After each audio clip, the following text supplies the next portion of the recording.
Try hitting it again. It's a very slow countdown. Oh, is it still counting down? Yes. Oh, that is strange.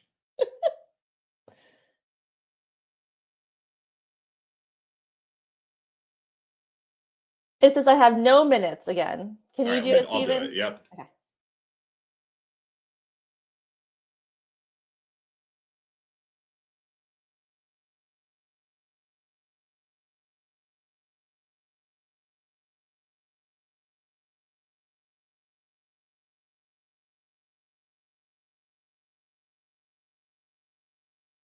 Hello, my loves. Welcome to the very first of 5 nights in a row of AP Biology review.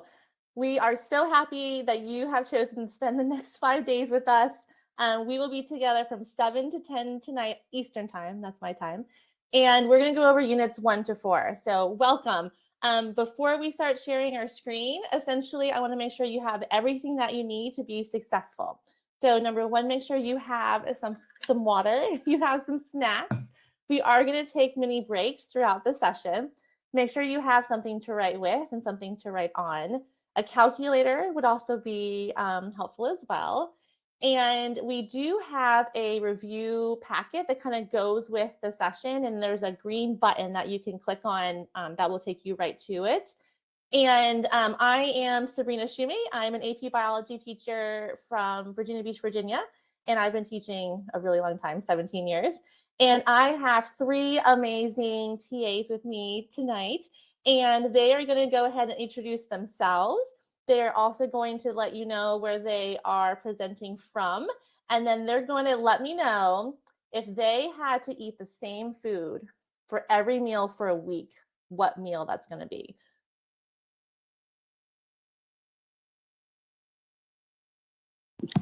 Great. I will start off first. So, hi everyone. My name is Madison, and I am one of the student hosts for AP Biology, and I'm coming to you guys from Illinois. One food that I would probably live within like my whole lifetime would be oranges. Very weird food to say, but I like oranges, so that's what I would say.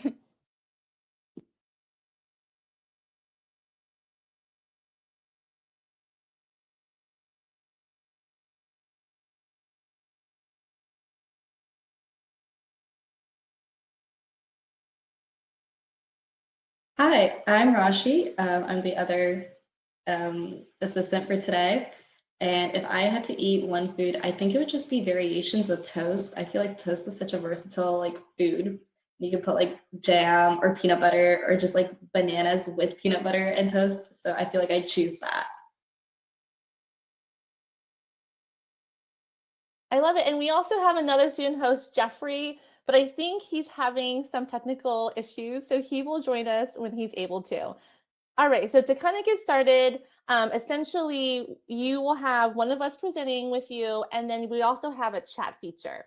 So if you want to communicate with us in any way or you have questions at any point, please just put it in the chat and we will have somebody helping to kind of check in and then respond to it as well.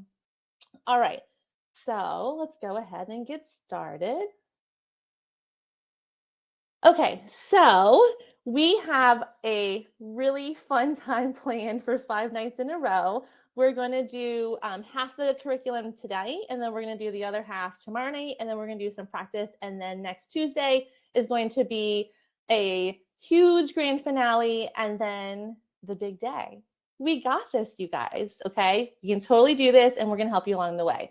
We're going to be using Fiveable. They are the best of the best. Hopefully by now you have checked out their site. You have looked at all the review guides, the videos, the presentations, the study tools, the practice quizzes. They even have an amazing CRAM sheet like for the morning of that you can use. And as always, please follow us on the social media.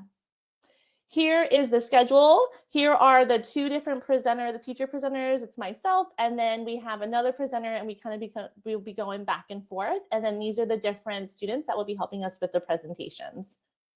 Here's the overall schedule of what we're going to be talking about. So like I said, tonight is going to be kind of like the nice, easy intro stuff. So chemistry of cells, cellular energetics, communication, cell cycle.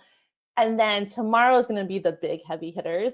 In terms of percentages of your test, most of your test is going to be on evolution, ecology, and genetics. And so tomorrow is going to be a big, like, heavy hitter night.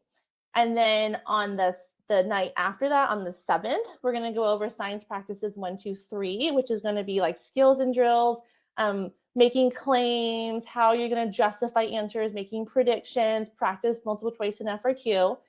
And then the next night, we're going to do more multiple choice and practice FRQs. And we're going to focus on more of like the graphing and the mathematical part. So if you are needing a lot of help with the math part, then that's going to be kind of the night where we're going to focus on how to do all the different calculations, like everyone's favorite chi-square and Hardy-Weinberg and rate of change. So fun things like that. And then the huge grand finale after that. So hopefully we'll be able to see you at each of the nights. And now I'm going to pass you over to Madison. Perfect. So like Ms. Schumann said, we're going to have 5 amazing days with you all regarding the units of AP Biology, as well as doing some practices, skills, and most importantly, the games that us student hosts will be collaborating on. So our agenda today, we already did our welcome and the start of our journey for the CRAM sessions. And throughout this meeting, we'll go up units 1 to 4, which is listed here, which is unit 1 is chemistry of life, unit 2 being cell structure and function, unit 3 being cellular and genetics, unit 4 cell communication and cell cycles, and lastly we'll end it up with a quick review and just some lasting info regarding our resources and other excuse me, as well as some other information regarding our schedule for this whole these past 5 days.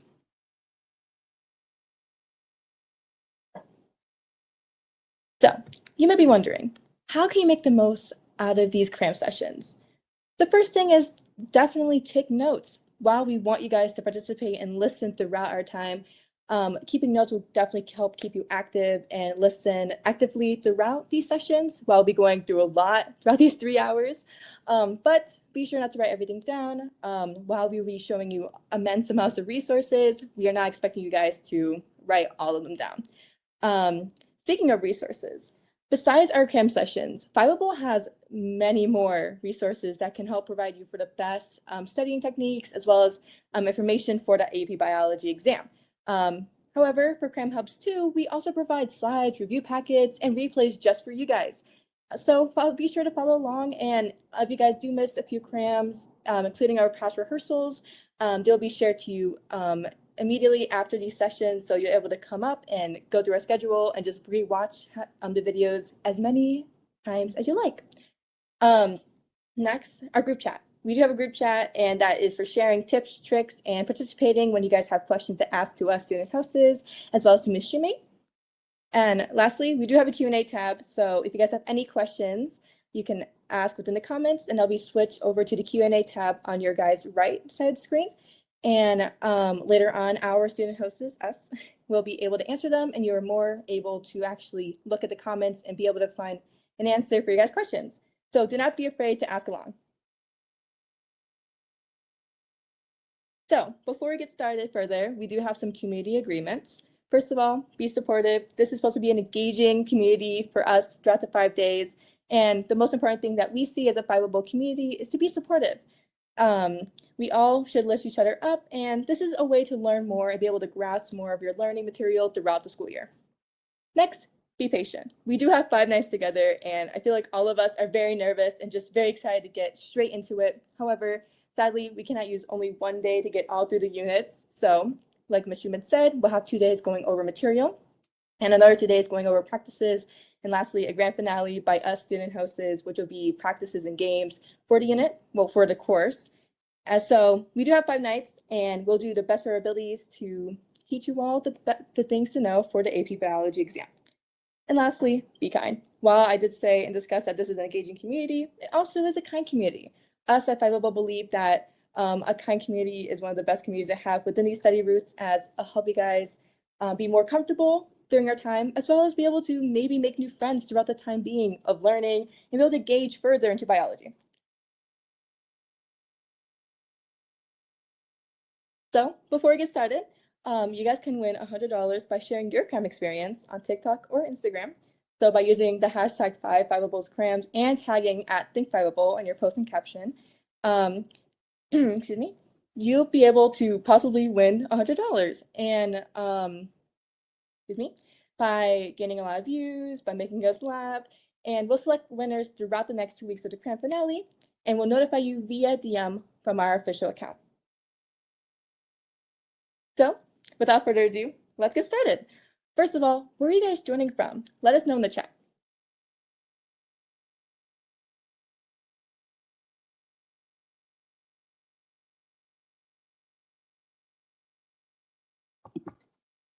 Ooh, California, we see Texas. Oh, we see a lot of California and Texas. Wow. Chicago. Sadly, I actually don't live by Chicago, sadly, but Ohio, Minnesota. Wow, we're actually like kind of everywhere. That's amazing. Well, still be sure to continue with the chat, but we're going to go along to starting. But before that, we do have a poll, and we're asking you guys which unit is your favorite between units 1 to 4. So be sure to respond.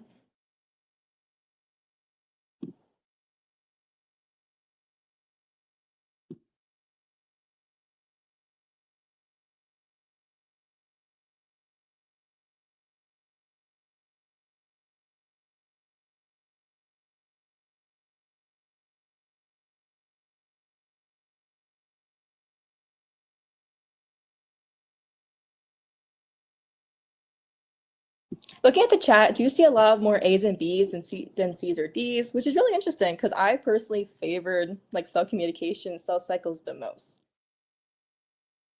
Actually, I'm gonna hand it off really quick to our other student hosts. Which unit between 1 to 4 is your guys' favorite?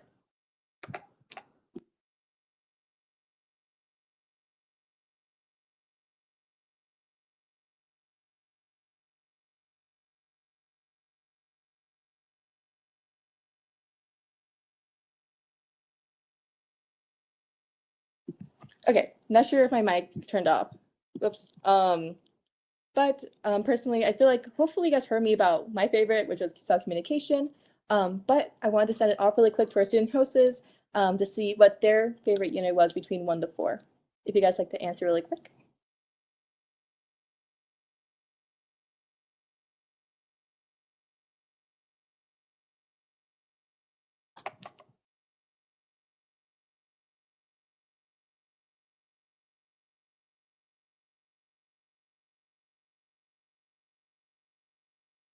Well, I believe that our student hosts can write it in the chat, but we can move forward to unit 1. Oh, before we go to unit 1, we're going to lay out really quick the weighting for each unit. So throughout the exam, not all units are going to have the same percentages. You'll be getting some questions that are worth more points as more of a chance of gaining those type of questions for the unit than other units. So unit 1 will be an 8 to 11% chance. Unit 2 will be 10 to 13% chance. Unit 3 will be 12 to 16% chance. And unit 4 will be 10 to 15% chance. So you can see throughout the other 3 units, there will be more shown than unit 1. However, probably the most typical ones you'll see is between units 3 and 4. And also, if you guys do not know, our exam formatting is you'll have 60 multiple choice questions for 90 minutes, which will be 50% of your exam. And for part 2, you'll have 6 FRQs, which is also 90 minutes, and as well as 50% to your exam as well. And here's a little bit more of our exam layout. It's more laid out by our Miss Shumate. She was able to lay this out for you guys. And she does show you the topics throughout the multiple choice, as well as the FRQs. And yeah, we can get started to unit 1. Thank you. And we are going to go through all this. So do not worry. Do not freak out. We're going to do this one night at a time. And you're not alone. Thank you for those that responded to the poll. I know it's kind of, it's still new for all of us, but if you can respond in the chat, and that's totally fine. But also on the right-hand side, you'll see like the little bars, and then there'll be a poll tab that you could kind of click on. And then you'll be able to respond to any of the polls that we are able to put out. And so when I look, I'm surprised that, well, I guess I'm not surprised that cells is everyone's favorite. I think it's because it brings you back to maybe like simpler times. And then chemistry of life being the second favorite. That was very interesting to me. All right, we're going to go into Unit 1, chemistry of life. Okay, so these are basic chemistry. This is bonding. This is properties of water. These are macromolecules. Okay, the very first thing we have to go over is going to be the key vocab from Unit 1. And you have this on the review guide that's going to kind of go with the presentation. And again, if you don't have the review guide, it's a little green button at the bottom. Y'all can click on it and the review packet will pop up. And you will also have access to the slides in the CRAM hub. So you don't have to write these all down. But instead, I want you to kind of use it as a study tool of you should be able to, on your own, define each of these words just on your own. And you should be able to almost connect them to how they are related to each other. Okay. So now Madison's going to give you a little quiz to see if you can do it. All right, Madison, quiz them up. Great. For a little quiz for Unit 1, I'll be giving you guys 3 definitions of the terms you guys will be figuring out. So I'll first start off with a definition of one of the terms seen in the slide, and it's up to you guys to figure out which term I'm discussing. So without further ado, I will start with the first definition, and that is a fatty, waxy, or oily compounds that are soluble in organic solvents and insoluble in polar solvents such as water.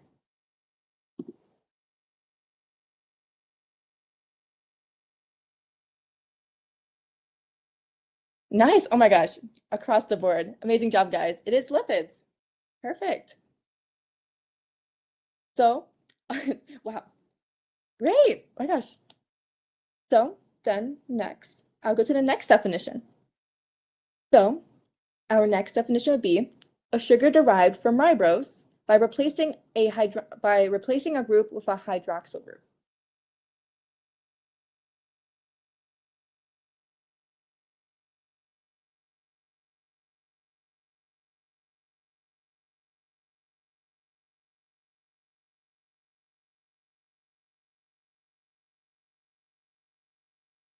So I do see a lot of people saying RNA, which is pretty similar, but it actually is deoxyribose.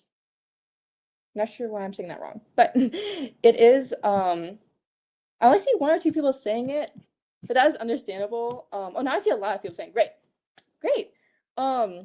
I feel like definitely like these type of terms are kind of like not as discussed as before. Like DNA and RNA, I believe personally, that was heavily discussed at least in my course in my classroom, but not as much as like the many other like enzymes and types of groups. So we'll go to the last definition I'll be giving you guys, and that is this is covalent bonds that are between 2 amino acids.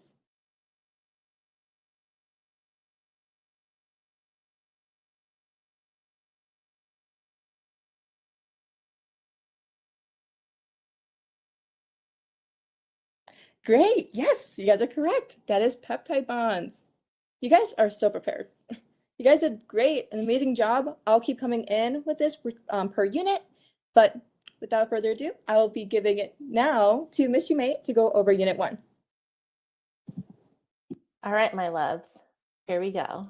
All right, so Unit 1, like I said, is going to be properties of water, basic chemistry, and then our organic molecules. Okay, so let's go ahead and start with properties of water. So what are some things that we need to know about water? Number 1, we need to know that water is polar. Okay, so when we say water is polar, it means that it's going to have unequal charges, right? So we know that water is H2O, so you're going to have 2 hydrogens and 1 oxygen, and they're going to have different electronegative charge.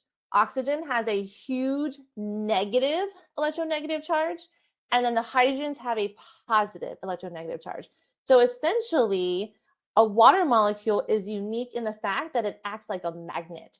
So water can stick to water, and water can also stick to other things because of these opposite charges. Does anybody remember what it's called when water sticks to another water molecule? What was that property of water when water sticks to water? Can you guys tell me in the chat? What's it called?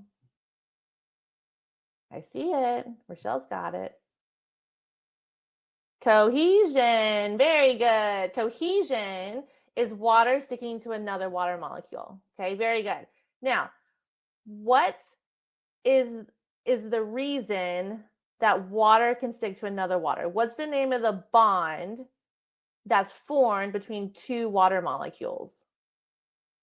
What is the bond that you'll find between two water molecules? Beautiful, hydrogen bonds, okay? So a hydrogen bond is what's formed between two water molecules. So you need to know that between two water molecules, you have a hydrogen bond. And so essentially what's happening is if you guys look at the diagram that is on the slide, you have the positive end of one hydrogen being attracted to the negative end of another oxygen. And so that is a hydrogen bond. You can think about it as being like just two magnets, two opposite ends of a magnet being attracted to each other. And so the fact that water can stick to itself and the fact that water can stick to other things that are charged, all of that is due to the fact that water is polar. So any FRQ that you guys get about water, make sure you put in the fact that it's due to its polarity, which means that the water molecule has unequal charges. And so when you write your FRQs, you want to make sure that you elaborate on it. So just kind of connect those things together. So any FRQ about water and its special properties talk about the fact that it's polar, which means it has unequal charges, so a positive end and then a negative end. And that's really unique for water in itself. The other thing I want you to know is the difference between a polar molecule and a non-polar molecule. So polar molecules are going to have unequal charges. So we say polar molecules are water-loving because polar molecules can actually break down with water because water is going to have these different charges attract to the other charges and kind of essentially like pull it apart. Molecules that are non-polar are going to have equal charges. So if I have a non-polar molecule mixed in with water, because there's no unequal charge hanging around, it's not going to be able to be broken down. Like oil is considered a non-polar molecule. Something else I want you to know is the difference between hydrophilic and hydrophobic. Okay, so if you see those terms, if something is hydrophilic, that is a polar molecule. It's water-loving. Hydrophobic is going to be non-polar and it's not going to be able to be broken down. Okay, so kind of just remember those. Then the other thing that I always remember is polar bears like water. So polar is hydrophilic. That's kind of my like silly way of remembering that.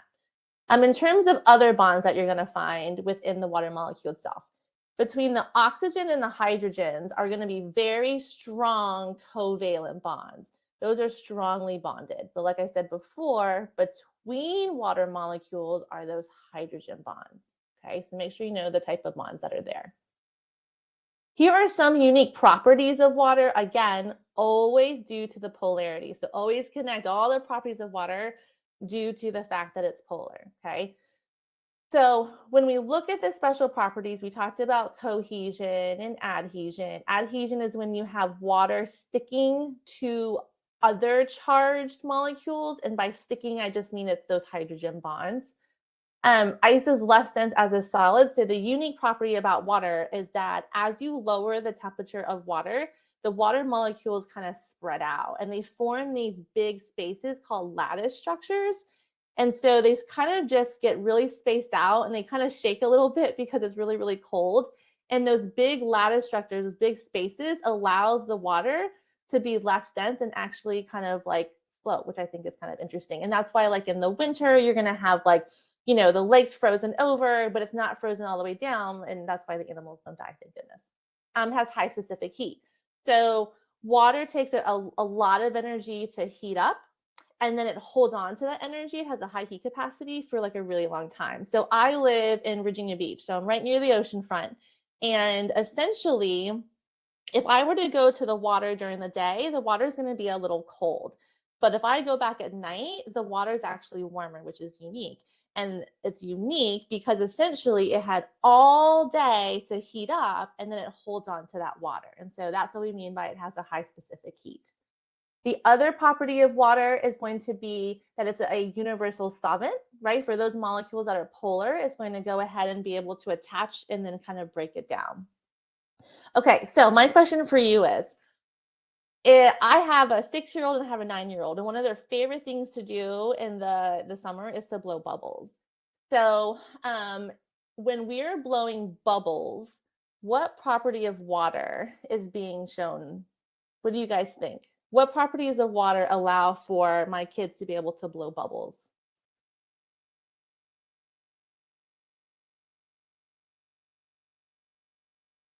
Great, it's both of them. Cohesion, very nice, and also surface tension, right? It holds it in. All the water molecules are sticking together, and then eventually it's gonna pop. Very good, perfect. You guys are rock stars. Okay, before we move into the hard stuff, let's take a little break. So here's another poll. Okay, and Rosh is gonna help us present it. Yeah, so let's do a poll on what is your favorite type of vacation? A beach vacation, a ski trip, or a staycation where you stay at home. And so if you click on the right side on the polls option, you guys should be able to see the poll now and vote.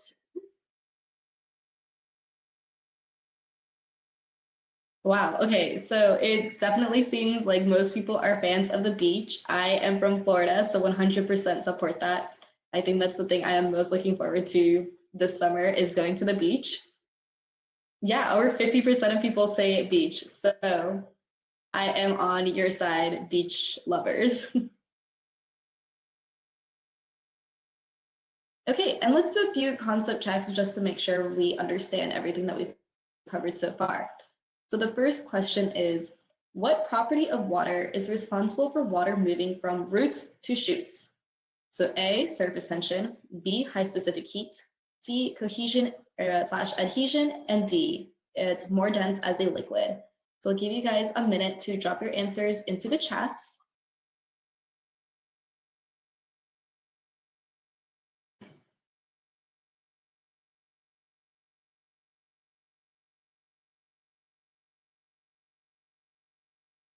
So I am seeing a lot of C, and that is in fact correct. The cohesion slash adhesion is water being able to stick to itself, and that's what helps it move from the roots to the shoots within a plant. And then surface tension, remember, is like making it more difficult for water molecules to split.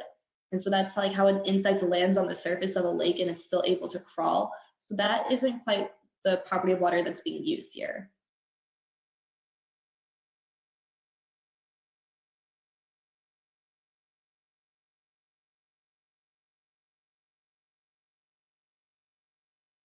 All right, perfect. Good job, you guys. Thank you, Rashi. All right, so properties of water was probably the easier of the chemistry unit. So now we're going to kind of go into the harder things. Okay, so basic chemistry, we all know that in terms of molecules themselves, we know that molecules are made up of atoms, right? And atoms are made up of protons, neutrons, and electrons. We know that elements are going to be atoms of all the same amount of protons. And so what we really focus this unit on is studying organic molecules. So all organic molecules are going to contain what element? What element do all the organic molecules contain?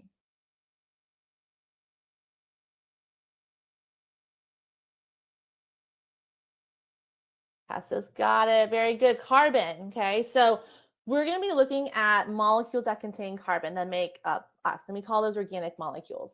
And so the unique thing about carbon, and it has a very special property. Does anybody remember the special property of carbon? Like, why is carbon special? And I'll give you a hint. We say it has tetravalence. What does that mean? Does anybody know what tetravalence means? What's unique about carbon? Beautiful. Yes, it can form 4 bonds. Beautiful. Great job, you guys. Okay. So carbon, it makes up all organic molecules. It's unique in the fact that it can form 4 strong bonds with other elements. And we call that ability tetravalence. Now, carbon can form all different types of structures. And so what I want you to really know is what an isomer is, and then essentially the different types of isomers. Okay, so there are 3 types of isomers. So an isomer basically means you have 2 molecules that are going to have the same molecular formula, but they're going to kind of be put together differently. And one of the main themes in AP biology I want you to remember is that structure determines function. And that's with almost every single unit that we study. So the moment you change the structure, you're going to go ahead and change the function. So structure equals function, and it's very important. So in terms of the three different types of isomers that you need to know about, there's structural isomers, geometric isomers, and then enantiomers.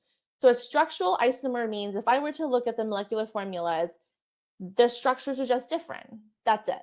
Okay. So one might be linear, one's going to be maybe more circular, one's going to look like the letter T, one like the structure is just different, but they have the same amount of elements and the same number of elements. Okay.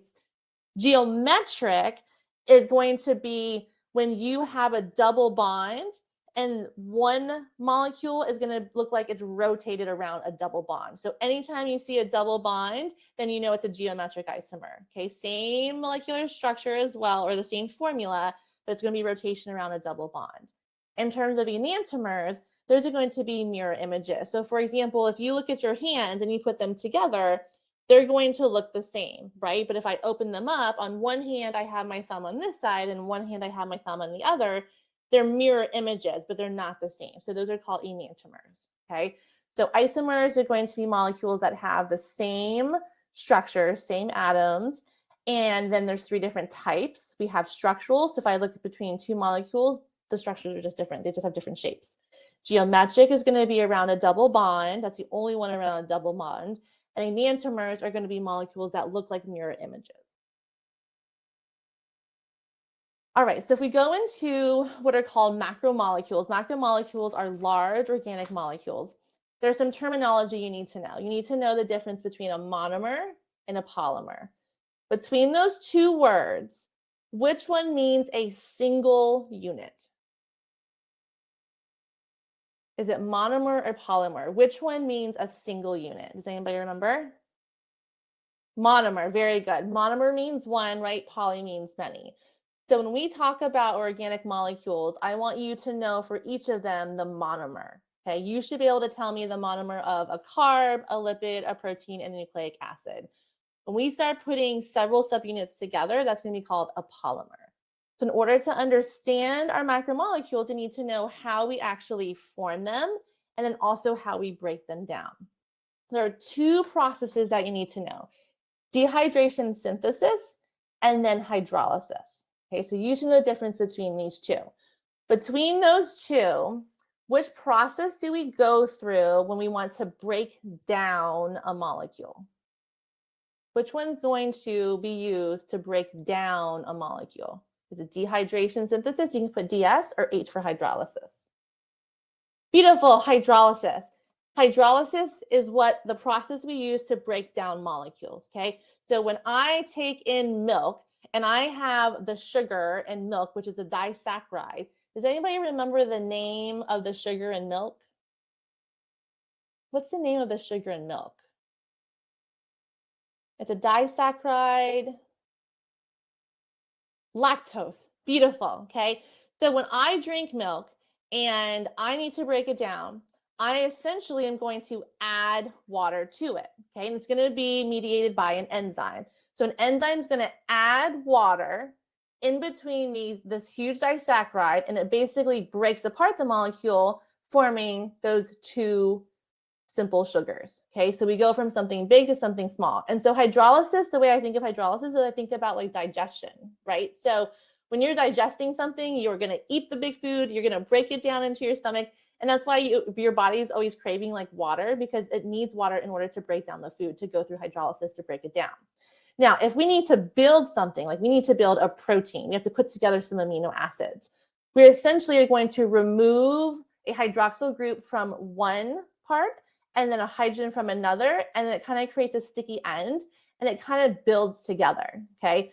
So when you remove water, when I think about like when I'm really like dehydrated, the water has been removed, that's how I build molecules, okay?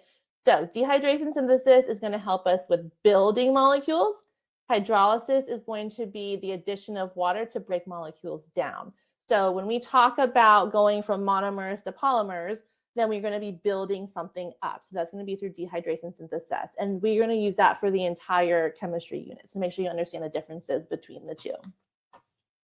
All right, Rashi's now going to go ahead and do our second concept check and see if you can understand another process. Okay, So 2 amino acids are brought together during protein synthesis at the ribosome. What process forms the peptide bond between them? A, dehydration synthesis, and B, hydrolysis. So I'll give you guys a minute and drop your answers into the chat.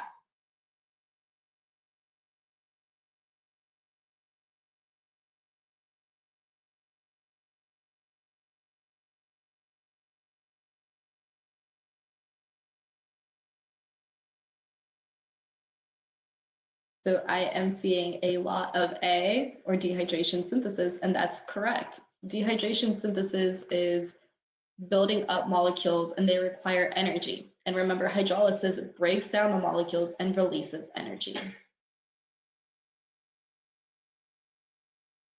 Great job, you guys. So far, we're doing great. All right, so let's go ahead and go into the macromolecules. So what are the things you need to know? You need to know the monomers of them, some basic characteristics, kind of what elements make them up. And so you have this nice little graphic organizer to kind of help you out. And then we also have one at the end that so you don't have to copy everything down. So there is so much to cover in Unit 1. I'm going to just try to hit the big hitters and just kind of do my best, okay? So let's go ahead and go through like the big ideas of what you need to know for each of the macromolecules. So we'll start with carbs, okay? So carbs are made up of carbon, hydrogen, and oxygen. And what's unique about this macromolecule is that you are going to have 2 hydrogens for every oxygen that you have. So it's kind of called an N-to-N relationship, and that's how you recognize that it's with the carb, right? So your carbons and oxygens are always going to be found in equal amounts, and then your hydrogen is going to be double that, okay? So if I gave you a molecular formula of C6H12O6, if it has that N-to-N pattern, you automatically know it's a carb, okay? So I want you to kind of remember that. So carbs contain carbon, hydrogen, and oxygen, and it will have the N-to-N pattern always. Okay, so again, if I showed you one and it said C4H8O4, you'd go, oh, that's a carb. I can tell right away. And carbs can be linear. It can be in the circular format right here. We're always going to have that particular format. We're going to use carbs for short-term energy and also for structural support.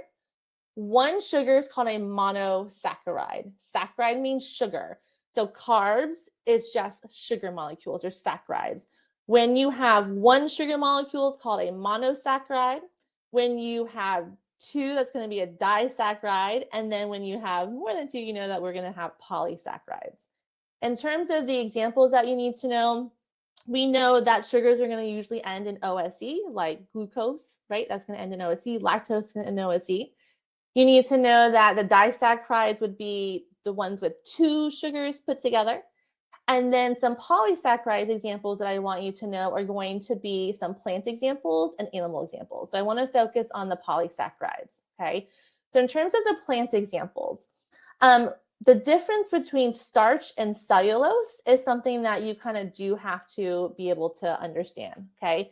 So starch has a unique structure where it's going to have its hydroxyl group kind of located on the bottom. You can kind of see the picture in the lower left corner. And so we're going to call that the alpha structure. And when you have a whole bunch of those in a line, and that would be a polysaccharide, and you digest, you're going to eat the starch, and your body is going to be able to break it down, and then we're going to get some energy that way.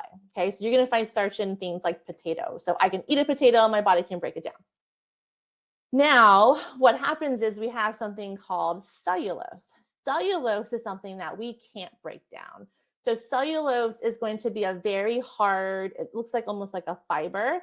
And that the point of that is for structural support. Okay, so we had the starch and we got some energy from it. But in terms of the point of cellulose, it's more for structural support. When I think of cellulose, I think of a celery stalk. And if you were to like break a celery stalk, those fibers that you see, that is cellulose. And your body is not able to break that down, because what happens is we're going to have our monosaccharide that's going to have this alpha form right here with the hydroxyl on the bottom. But then it connects to another monosaccharide where the hydroxyl is on the top. And it alternates. It goes up, down, up, down, up, down. And so when the hydroxyl is at the top, that's called the beta form of the monosaccharide. And because the structure changes over and over and over, we don't have any enzymes to break that down. So we can't break down the cellulose. So instead it turns into fiber. So it is important for you, but we just can't break it down and get any energy from it. It just becomes fiber and like cleans out your digestive system. In terms of the animal examples, we're going to store energy in the form of glycogen. It's a super branchy molecule that we have in our liver. We are going to also have a structural example called chitin. And so chitin is going to be like if you had like a crab, that hard outer covering, or if unfortunately you've seen a termite in your life and you like squashed it and it was like crunch, that is chitin. It's a polysaccharide. Okay, so we use that for structural support. So carbs are short-term energy. We can have one sugar monosaccharide, disaccharide, polysaccharide, and it's going to usually end in OSE and then contain the N2N pattern. Okay, so that's the big picture of carbs.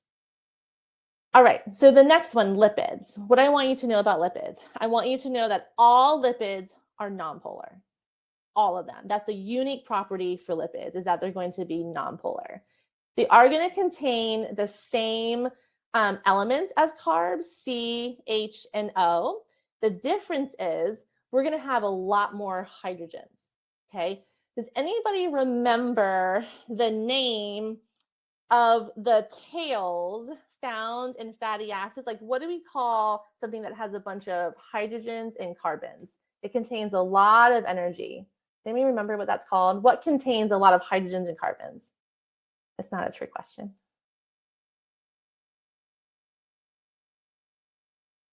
Ooh, maybe it is a trick question. Oh, I saw it. I saw it. It's a hydrocarbon. I didn't mean to be tricky. Hydrocarbon, okay?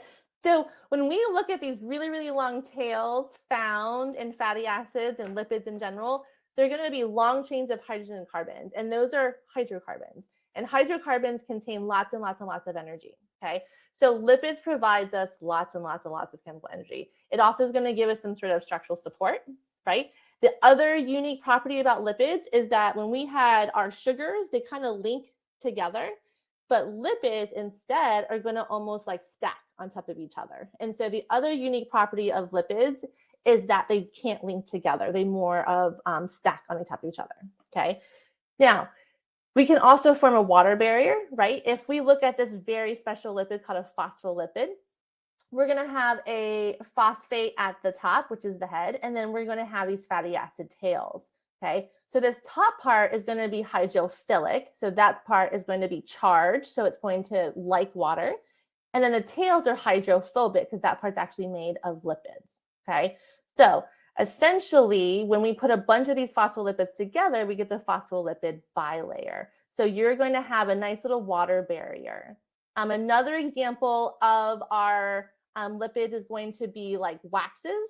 Waxes kind of have this funky little formula shape right here. Another example is going to be like steroids, cholesterol, sex hormones. They kind of have these 4 fused rings. It's called an isoprotein.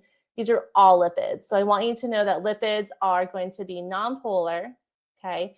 They're not going to form like monosaccharide, disaccharide, polysaccharide. They kind of stack on each other. And then the last thing you need to know about lipids is that there are going to be 2 different types of lipids you need to know: saturated fat and unsaturated fat. So make sure you know the difference between the 2. So my question for you guys, saturated fat, unsaturated fat, which one contains all single bonds? Which one has all single bonds? Is it saturated or unsaturated? Beautiful. Okay. The way to remember that is the letter S. Saturated fat is going to be solid at room temperature and contains single bonds. Very good. So SSS, saturated fats are solid at room temperature and they contain all single bonds. Great job, you guys. Unsaturated fats are going to have a double bond. And when you put in a double bond, it's going to bend the molecule. Okay. So when I have 2 unsaturated fats trying to stack on top of each other, they start sliding off each other. So it can't form a solid. So your unsaturated fats are going to be your liquids at room temperature. Okay. So saturated fats are going to be all solid room temperatures, single bonds. Unsaturated fats are liquid at room temperatures and they're going to go ahead and they're going to contain a double bond. All right, proteins. What do we need to know about proteins? We need to know that proteins are made up of amino acids. We need to know that they are the most diverse group that we have. We need to know the basic structure of the amino acid. So I have the structure in the lower right corner. And I don't know if you guys ever put together, but why we call it amino acid is all amino acids have a central carbon. They have an amino on one side, and they have a carboxyl acid on the other. So it's called an amino acid. The only thing different between all the amino acids is going to be the R group.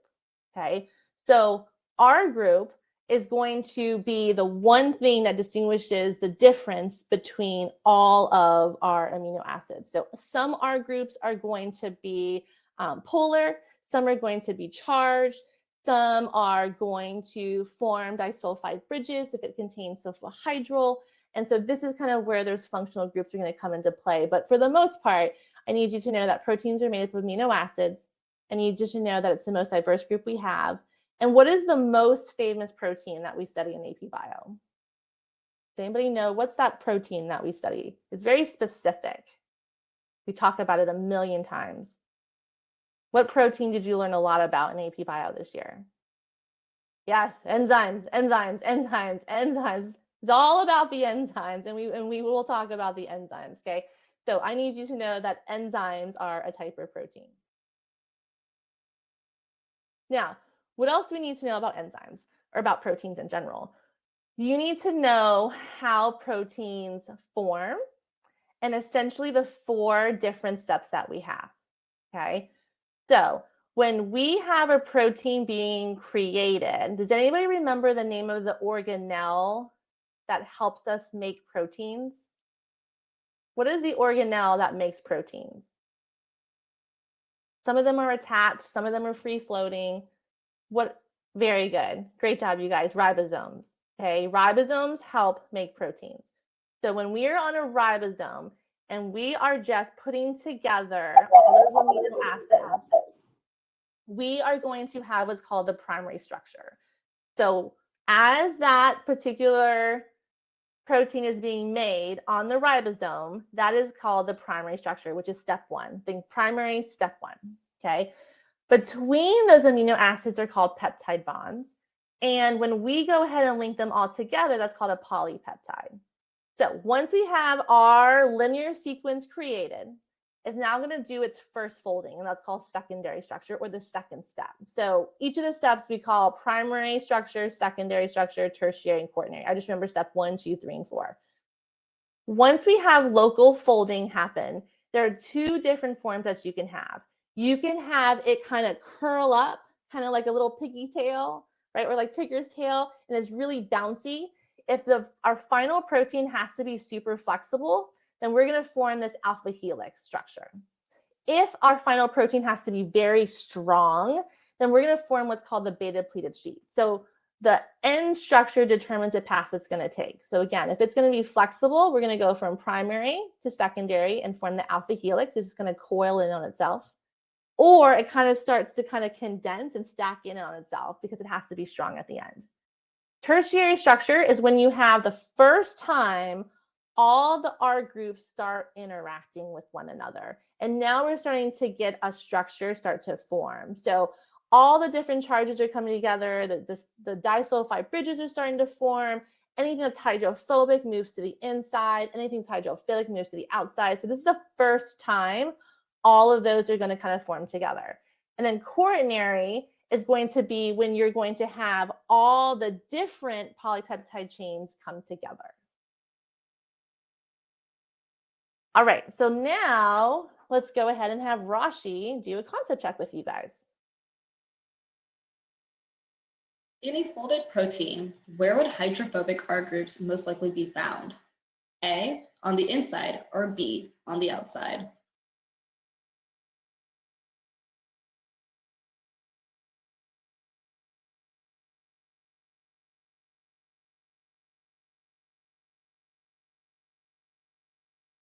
So I'm seeing a few mixed answers, but the answer is A, on the inside.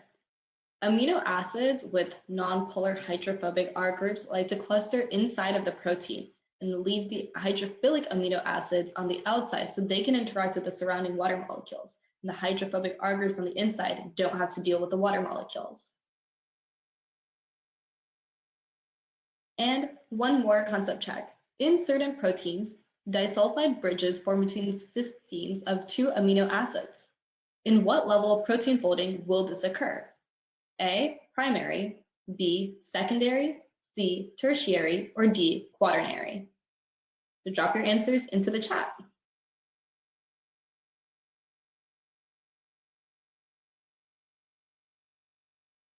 I'm seeing a lot of C, tertiary, and that is correct. So the primary folding is just a sequence of amino acids in a polypeptide chain. Then the secondary level of folding are those folded structures within a polypeptide because of interactions between the atoms. And the tertiary level is the overall 3D structure of a polypeptide. And this is where bonding occurs between different atoms, including disulfide bridges.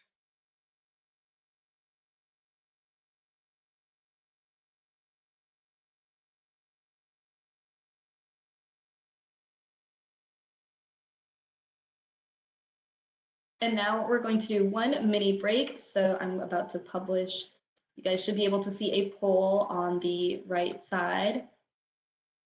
What is your favorite macromolecule dish?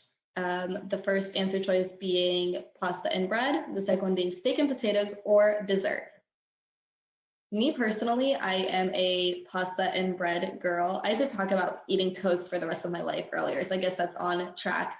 I'm also vegetarian, so steak and potatoes is kind of automatically out, but I really love pasta. I made this great tomato pasta the other day. It was really good. So I am seeing a pretty much equal split between steak and potatoes and dessert, but pasta and bread is in the lead with over 50%. So I support you guys and fully agree. All right. Thank you so much, Rashi. So I saw you guys had some questions about disulfide bridges. Don't fret, no big deal. So one of the R groups contains a sulfohydryl group, which is a sulfur attached to a hydrogen. And what's unique about sulfohydryl is that sulfohydryls want to hunt out other sulfohydryls. And when they do, they like are best friends and they like link up together and they're like, oh my gosh, and they form this little bridge between them. So the best example would be people that have like curly hair. I don't have curly hair. I totally wish that I did.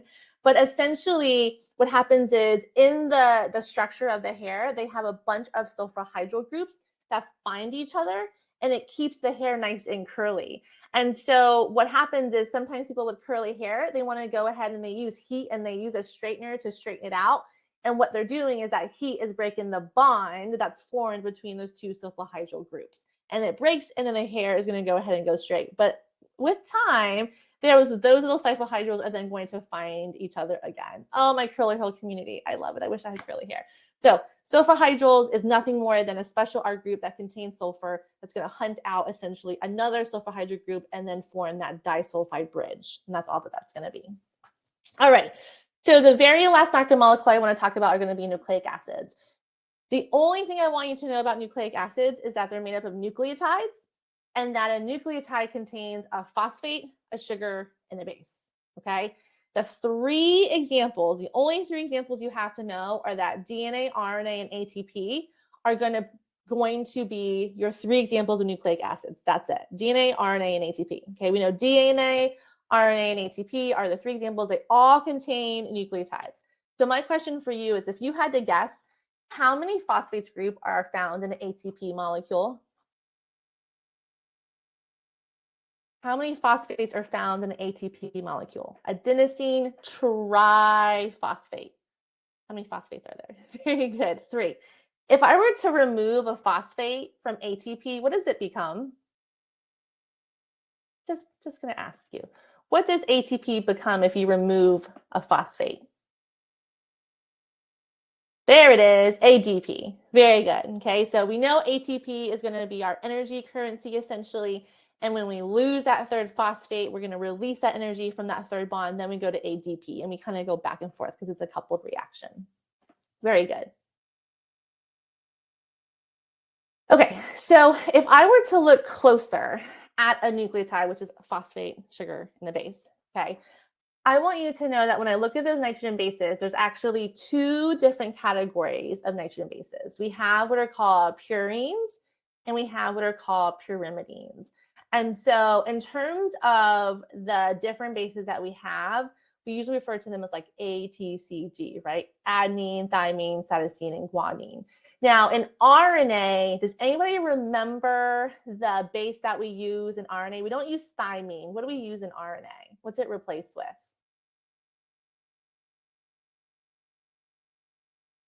There it is, uracil. Okay, so I always remember like RNA loves you, and it's just kind of like a cute thing that I say to my kids. And so in RNA, we're going to use uracil, but if it's going to be DNA, there's going to be that thymine. Okay, so you need to know the difference between a purine and then essentially our pyrimidines. Okay, so my thing that I always remember is I remember the saying pure as gold. Your purines are A and G, and everything else is going to be your pyrimidine. Okay, so remember, pure as gold. Your purines are going to be A and G, and everything else is a pyrimidine. And then the other unique thing about the two types of nitrogen bases is that they're going to be connected with a purine and pyrimidine. So A always forms with T, and C always forms with G if it's like a DNA molecule. Okay, if it's RNA, then it would be A and U. What you need to know are the different types of bonds or how many hydrogen bonds are found between these nitrogen bases. So I put this little thing on here at the bottom right. I just want to explain it. So I have my students remember A2T C3G, A2T C3G, A2T C3G. It kind of gets catchy, right? And so what happens is by remembering that, that's going to help you remember that A pairs with T, and there are two hydrogen bonds found between them. And C pairs with G, and there are three hydrogen bonds between them. Hydrogen bonds are easily broken. We know that we're going to break it for DNA replication, but you need to kind of remember that little saying. So A2T, C3G. Two hydrogen bonds between A and T, and then three between C and G. Very good. Another way of remembering, somebody just put that, there's going to be apples in the trees and cars in the garage, right? So that's something else that's going to help you kind of remember those different sayings. All right, so when I look at a DNA molecule, I want you to know that the strands are called anti-parallel. Here's kind of like a drawing that someone has created, and you can kind of see how on the left-hand side, you kind of have all of those nucleic acids kind of like stacked on top of one another.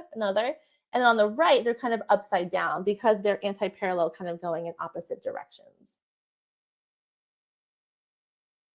And again, you already know the type of bonds formed between them, which is going to be hydrogen bonds. And so we know that what we have to do is we're going to have to go ahead and break those hydrogen bonds in order to replicate. And so the other teacher is going to go over that on the second night. All right, so let's go ahead. And with Rashi, she's going to go ahead and do another concept check.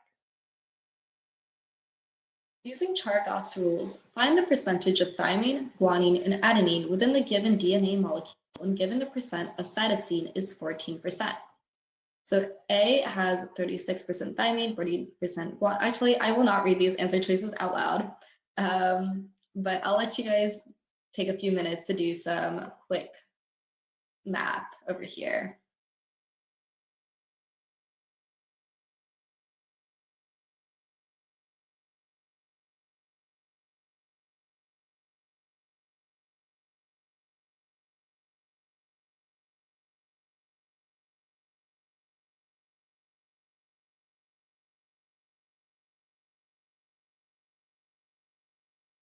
So I am seeing a mix of A and C. The answer is A.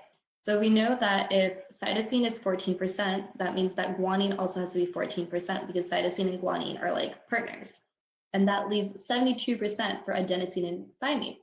But remember that adenosine and thymine are splitting that 72% within themselves. So adenine and thymine are splitting that 72% within themselves. So adenine will get half of that, or 36%, and thymine will get the other half, which is the other 36%. So the answer is A. And make sure you guys know how to do some quick math like this, because you might be asked to do like some mental math or some like fairly simple math on the exam as well. Perfect. Thank you, Rashi. Beautiful. All right. So in terms of macromolecules, big pictures, what do we need to know? The monomers. Carbs are made up of monosaccharides. Lipids are going to be your fat. So anything dealing with fatty acids, and it literally will have the word fat in it. We know that's going to be a lipid. We know nucleic acids are made of nucleotides. The words look the same. And proteins are made up of amino acids. Big picture things that I want you to know is going to be carbs are going to be short-term energy. We know that lipids are going to be all nonpolar. Nucleic acids, the 3 examples we had to know were DNA, RNA, and ATP. And then proteins are the most diverse group that we have. And then enzymes are a type of protein. Okay, we're going to try something. So I need you to kind of bear with us as we figure this out. But there's going to be a poll feature. So I need you to get your cell phone or iPad, anything that can read a QR code. Okay, so go ahead and take a second, go find something that can scan a QR code. And we're going to go ahead and we're going to launch it's kind of be like a Kahoot where you're going to get a particular code and then you're going to go ahead and try to answer some questions. Okay. All right. Bear with me.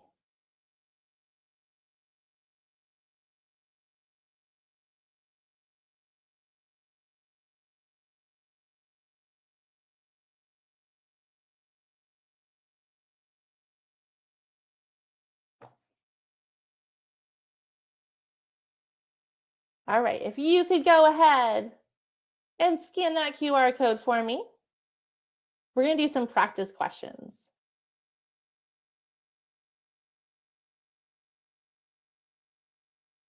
I like the little peppers.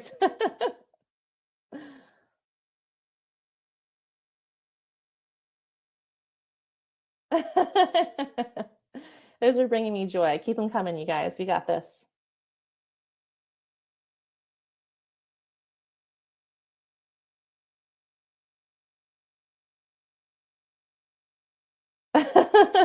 They're making me laugh. All right, about 30 more seconds. We're going to go ahead and hit start.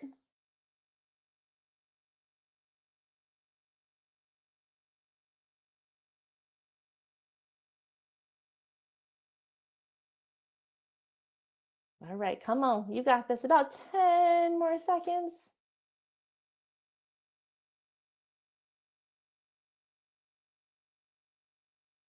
Let's see how we do on Unit 1. All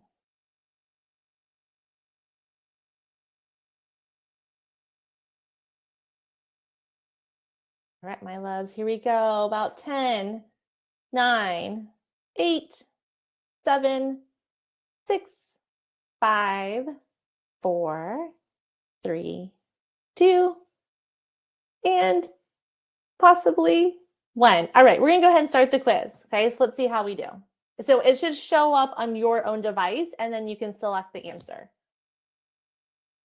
All right, here we go. Question 1.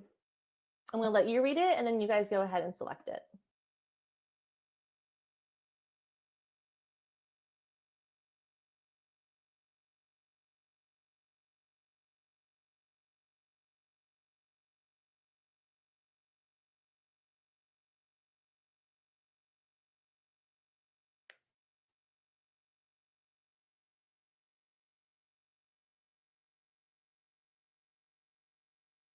All right, let's see how we did.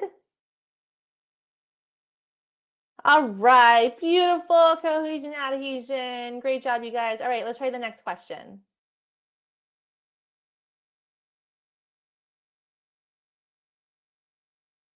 A level of protein structure that allows multiple proteins to come together. So more than one polypeptide sequence. Which structure was that? Was that 1, 2, 3, or 4?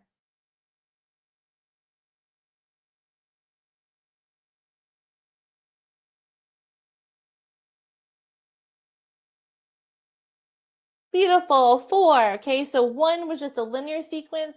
2 is going to be when it forms the alpha helix or beta plated sheet. Tertiary is when the R groups come together. And quaternary is the last step where more than one polypeptide sequence is going to come together. All right, let's try another question.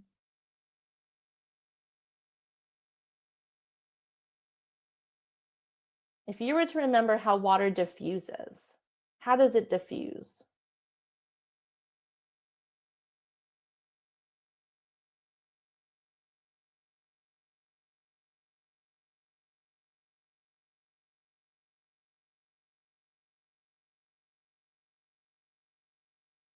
Very good. High to low. Okay, water's always going to diffuse from high concentration to low concentration. Very good. All right, let's see. Which statement best describes why water is a polar molecule? We talked about this special property of polarity. See if you can figure out which one describes why water is polar.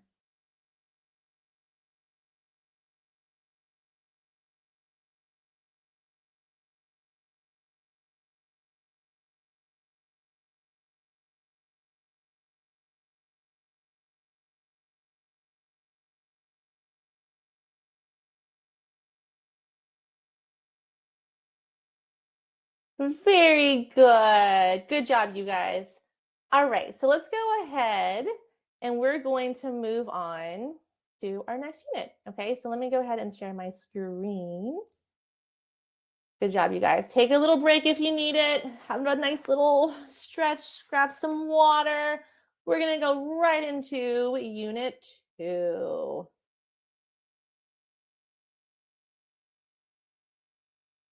Have a stretch while you can, you guys.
All right, you guys, I'm having some technical difficulty. Give me 1 second. Unit 2 is going to be about cell structure and function. Luckily, it's going to be one of our easier units. So Madison, if you could come in and let's see if you can give them 3 definitions and let's see if they can figure it out inside the chat while I try to figure out what's going on. Of course. First of all, congratulations on finishing Unit 1. I am so proud of you all. So I will give out 3 definitions, and you guys have to guess, once again, the terms. So the first one, just a little bit simple, is what is the term for basically when a cell dies, when there's multiple steps that lead to the death of a cell?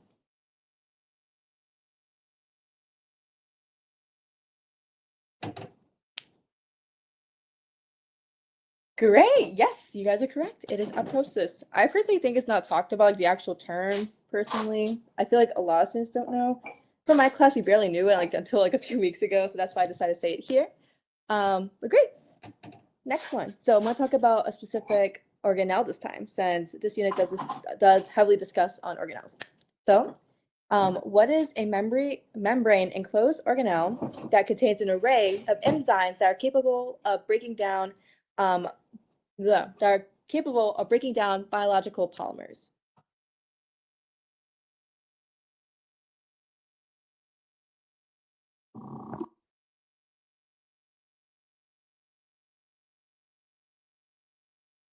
Perfect. Lysosomes, you guys are correct. Within this unit, there's a lot of functions you have to remember on organelles, and I feel like lysosome is one that's not as discussed about, rather than the mitochondria, which I feel like everyone at least has an idea of what that organelle could do. And lastly, I'm going to ask you one more definition. So, what is a kind of protein that is found embedded within the plasma membrane of the cell? And I'll give you a hint. It's involved within the diffusion of ions and water molecules.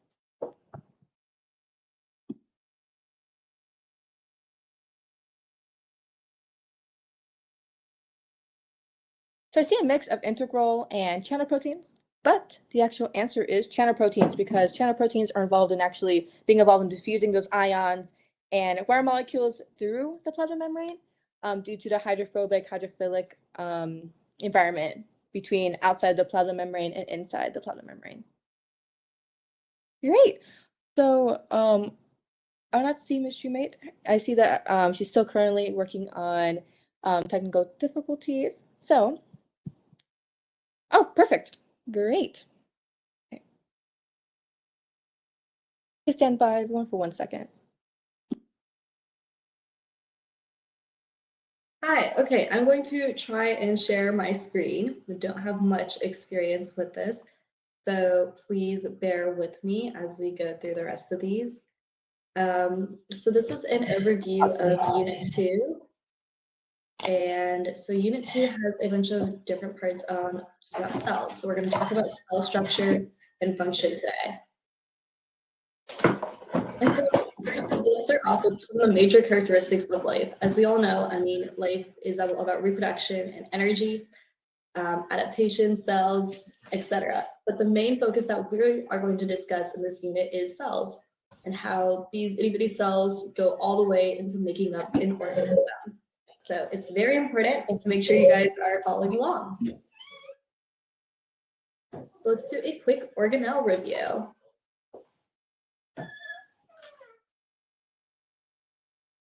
Concept check number 1. What do ribosomes, mitochondria, and chloroplasts all have in common? A, they contain nucleic acids. B, they are found in prokaryotic cells. C, they are found in animal cells. Or D, they are found in all living things.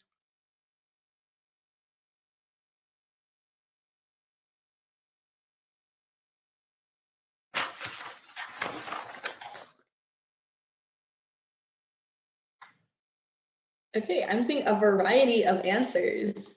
So in this case, it's that they all contain nucleic acids.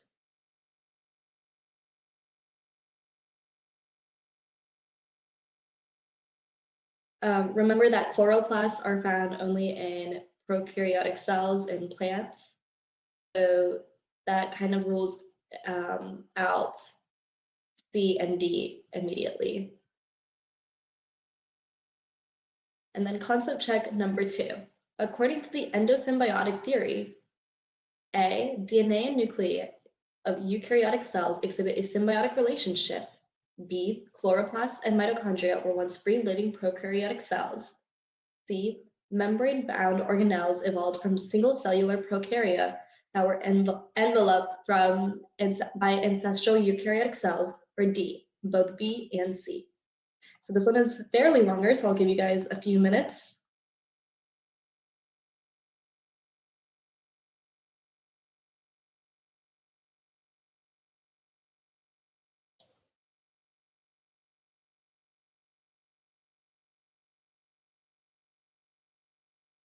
Right, good job, you guys.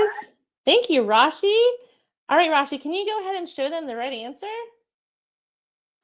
Very good. You guys nailed it. It was D. Good job of B and C. So if we could then go to the next slide, we're going to actually talk about the endosymbiotic theory.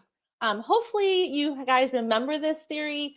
It's this idea that kind of explains the evolution of complex organisms, how we kind of go from something that was very simplistic to something that's a lot more complex. And so the theory is going to state that you kind of had this prokaryotic cell, and he was kind of like a big eater, right? He just kind of went around eating big things. And he kind of came across these two independent prokaryotic cells, and they were both able to transform energy in some way. And so one of them we know to be mitochondria, and the other one is known to be a chloroplast. And so when this big eater came and enveloped these particular mitochondria and chloroplasts, it was able to transform energy. And so instead of breaking it down, essentially this one bacteria guy was like, oh, well, if we can just all kind of work together, then let's just work together. And so that's kind of the idea of the endosymbiotic theory. Now, there are several pieces of evidence that support this theory. Does anybody remember what is unique about chloroplasts and mitochondria that we use as evidence to support the endosymbiotic theory? There's lots and lots of pieces, but what is unique about mitochondria and chloroplasts that gives us the support of the endosymbiotic theory? What's one of them? Great job, you guys. Perfect. You're saying all the right answers. They both contain their own DNA. They both are going to be able to transform energy. They both have double membranes. Perfect. Okay, they can replicate independently of each other.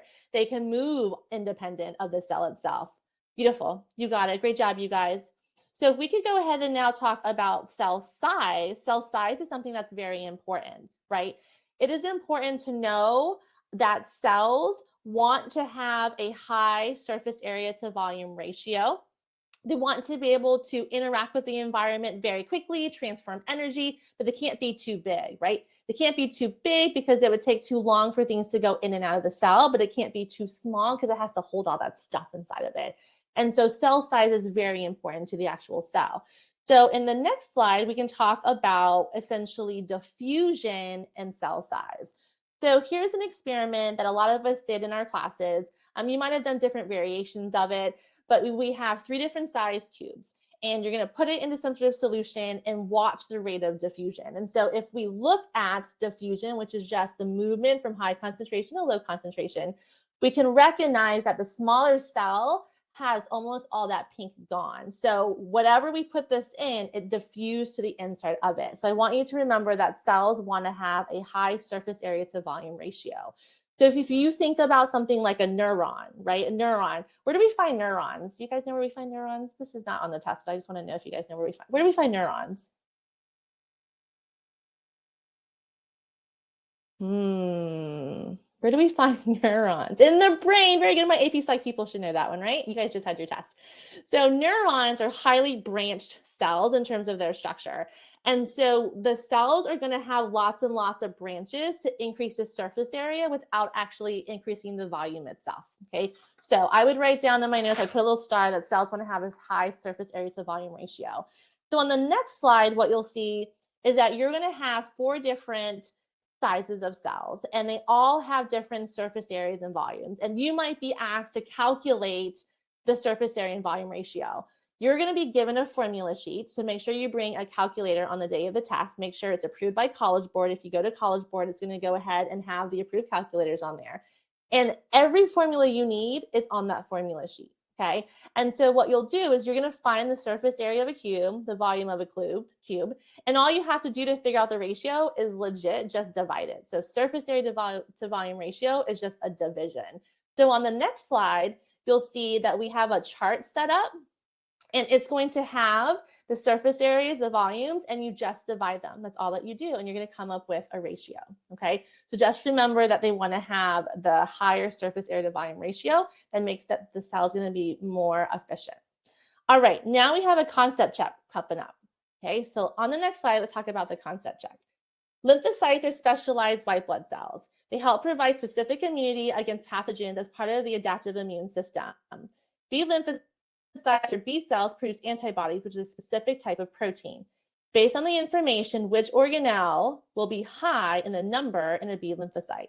Even though you don't know what any of these things mean, the word that I'm kind of cluing in on is that it's a protein. So which one of these organelles are you going to find a lot of if we know that we have to make a protein? Very good. All right, the answer on the next slide is going to be C, ribosomes, right? Ribosomes are the site for protein synthesis. So the AP exam is going to do a lot of these things where it's going to throw like really big words at you. Like just, it's okay. Take a deep breath. It doesn't matter. You didn't know what any of those were. We all know that proteins are made up of amino acids, and we know that proteins are made up of ribosomes. Very good. All right, so on the next slide, we have the specialized structures and functions. We should know some similarities and differences, right? Like what cell contains chloroplast? Is it a plant cell or an animal cell? What contains chloroplast, you guys? Plant cell or animal cell? Plant, beautiful, very good, okay? So those are not gonna be too difficult for you guys, which is beautiful, all right? So we're gonna go ahead and move into the harder part of cells, which is gonna be the cell membrane, okay? So if we go on, look on the next slide, we know that some molecules can easily diffuse and some molecules cannot easily diffuse because of this phospholipid bilayer, okay? So these phosphates heads are going to be charged, so they're hydrophilic, And the tails are hydrophobic, and it creates this water barrier between the inside and the outside of a cell. So things that are hydrophobic can easily go through the hydrophobic tails because like, right? So essentially they're like, oh, come on in. But something that is going to be too large or charged, it can't diffuse through. So we have to talk about the differences between active and passive transport. Okay, so let's look at a concept check. All right, so looking at what we have here, determine the polarity of the signaling molecule and then defend your choice with evidence from the diagram. So you're going to be given tons and tons of diagrams like this, okay? I just want you to look at what they gave you. Take a deep breath. Don't freak out. Most everything you need is going to be in the diagram. So let's dissect what the diagram gave us, okay? So here's the cell membrane. We have the cytoplasm out here. Here's where the nucleus is. We have a signaling molecule come in, and it's able to go through this membrane and go ahead and process transcription. All right. Good job, you guys. All right, let's look at the next slide, and it basically says exactly what you guys said. It is nonpolar because it can go right through that. Beautiful. You guys nailed it. Great job. Good job, you guys. All right, now let's talk about the different types of transport that we have. We have active transport and we have passive transport. Between active and passive, which one requires energy? Is it active or passive? Which one required energy? Active, beautiful. Active requires energy, passive does not, okay? Things in nature like to go from areas of high concentration to low concentration. And in this particular part, I like to do like a little word exchanging. And if you get confused between high and low and concentrations, if you replace it with the word elevation, it's kind of like a little study tip, right? So if I were to ask you to go from a high elevation to a low elevation, you could like easily just roll down a mountain. No big deal. Like I can easily, just gravity will push me down, okay? So things want to go from high to low. So they want to go from high concentration to low concentration. That's what they want to do.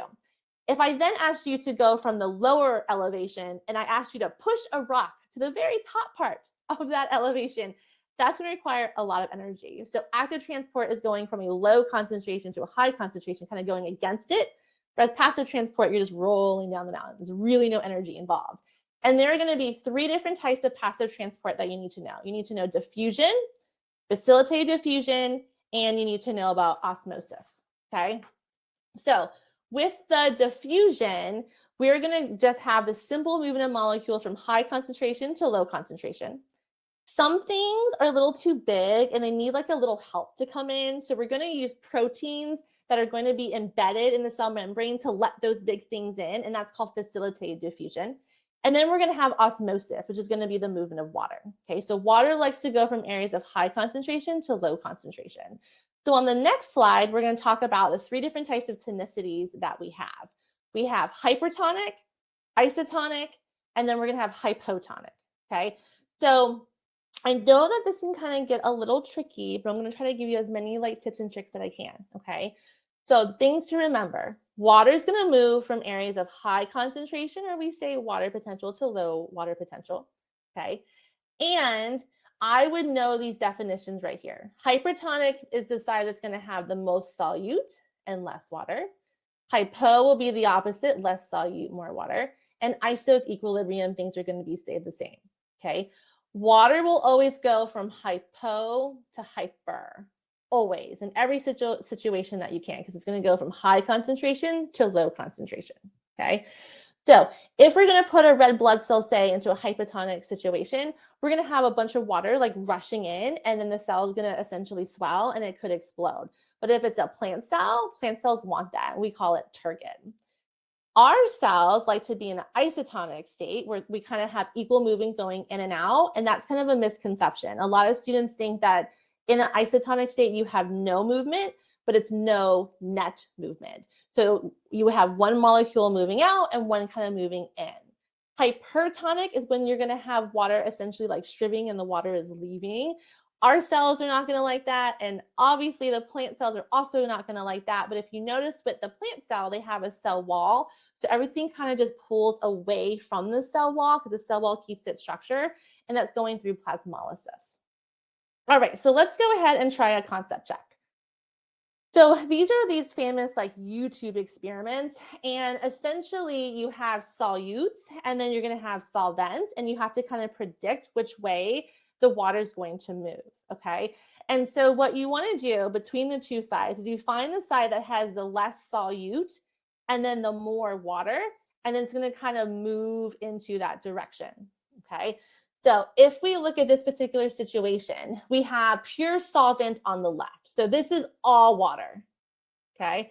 And over here is a little bit of water. And so we want to kind of predict which way it's going to move. Beautiful. All right, if we could go ahead and show everybody the right answer that they chose, it's going to go from side A to B. Beautiful. Very good, you guys. All right, so next we're going to talk about active transport.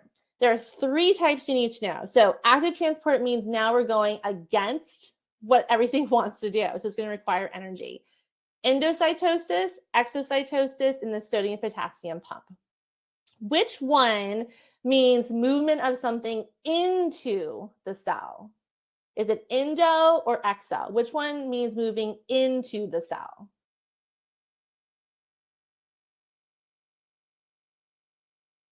Endo, beautiful. Endo is going to be bringing things into the cell. Exo is going to be pushing things out of the cell. The sodium potassium pump is something that's going to help with membrane potential. And it really helps kind of create this charge that we can then do something with. And we see a lot of sodium potassium pumps in the neurons in the brain. And so essentially you just have to move around sodium and potassium, and that requires a little energy. Very good. All right, so let's go ahead and try our concept check. All right, I'll read this out loud because this one's a little bit long. Don't freak out, okay? Look for key words. You can do this. During cellular respiration, electron carriers NADH and FADH2 are oxidized, dropping off electrons at the electron transport chain. Oh my goodness. The movement of the electrons through the embedded proteins provides the energy to push hydrogen ions into the intermembrane space. They gave a little context cue. It is moving against the concentration gradient. What type of transport is this if it's moving against it? Beautiful. Good job, you guys. The answer is A. Good job, right? So it's moving against it, therefore it is active transport. And also, if you guys look at the diagram, I see ATP. I see it. ATP energy. Boom. Easy. Okay. Now let's try the next one. So the next concept check is going to say, once the electrochemical gradient is established, hydrogen ions flow back into the matrix through a process called chemiosmosis. So chemiosmosis is when you're going to have hydrogen ions go from high concentration to low concentration. Passive. Beautiful. Great job, you guys. Great job. And the answer is passive. Good job, everybody. All right. So now, if Rashi is willing to unshare her screen, I'm going to go ahead and try to share my screen so we can do a couple questions. All right, let's see how we do.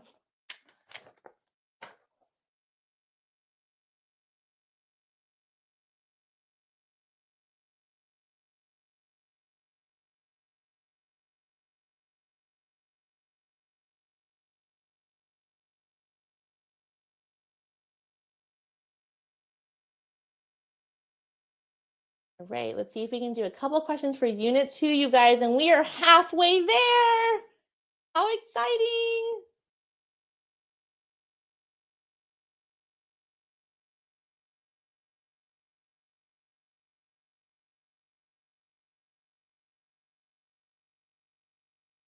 Your little emojis are making me laugh, you guys. I like it. Keep it going.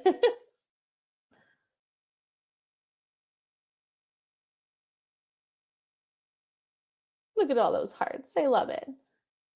All right, a few more seconds for everyone to join.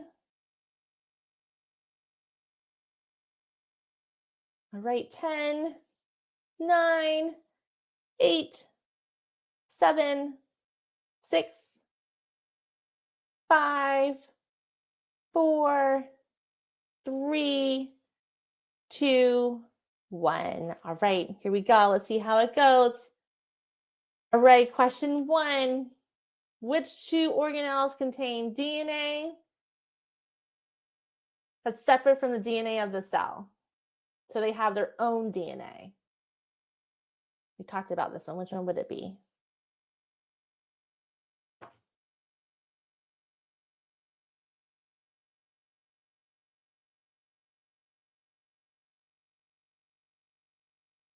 Very good. Mitochondria and chloroplast. Great job, you guys. We just talked about that one. Wonderful job. All right, question 2. Which subcellular component is responsible for detoxification and lipid synthesis? Ooh, which one's this one? You guys remember this one?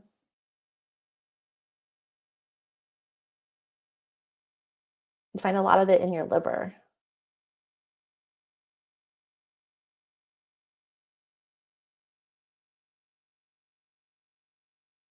The smooth ER, very good. The rough ER is responsible for making proteins that are then transported out of the cell. So rough ER, think it's rough because it has the ribosomes on it. Ribosomes make proteins.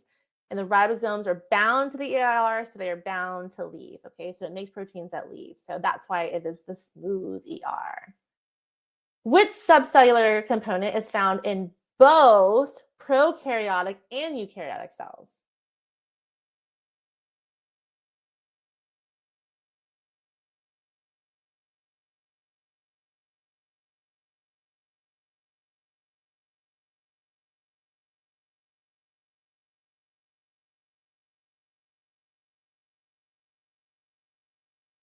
Good job, ribosomes. Great job, you guys. Let's do one more. Which of the following cell structures is responsible for providing structural support to the cell?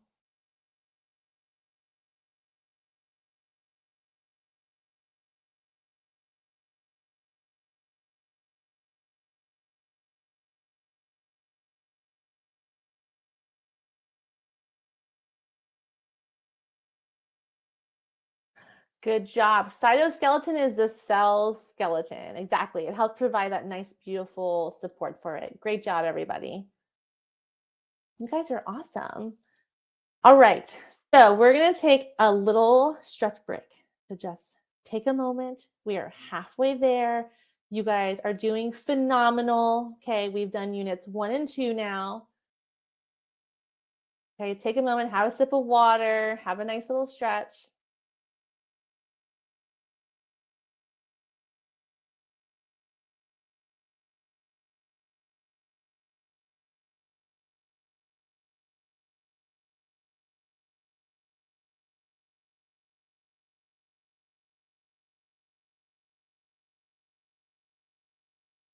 All right, we got this, you guys. We're going to move on to unit 3. Take one more little stretch, stretch your hands, whatever you need to do.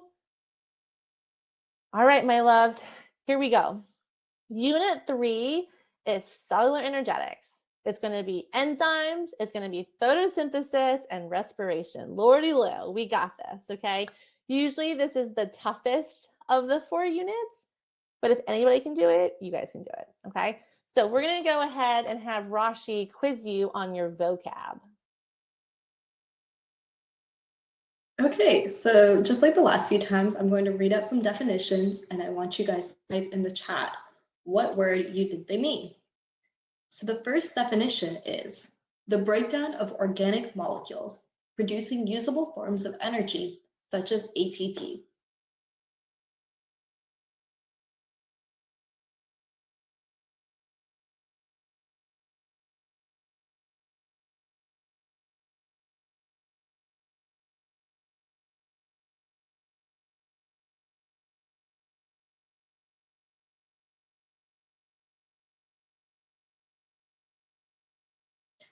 So I'm seeing a lot of cellular respiration, but in this case, the word is actually catabolic. So catabolic means the breakdown of organic molecules producing usable forms of energy such as ATP. And notice how he didn't specify how these organic molecules are being broken down. That would have been cellular respiration. Now, the next example, or the next definition, a site that allows molecules to either activate or inhibit enzyme activity.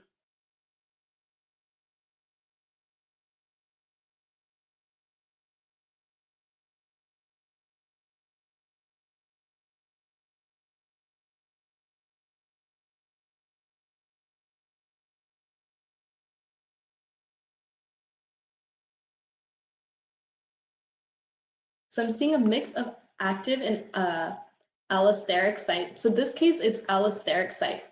And it's different from the active site because active sites are where substrates will bind on an enzyme. But in this case, the allosteric site is a site where the molecules are they're able to activate or turn off the enzyme activity. So there is no substrate involvement here in the allosteric site. And for the final one, this is used in the process of carbon fixation. And it's in the first stage of the Calvin cycle, and it incorporates carbon dioxide into an organic molecule. It sometimes messes up and picks up oxygen instead.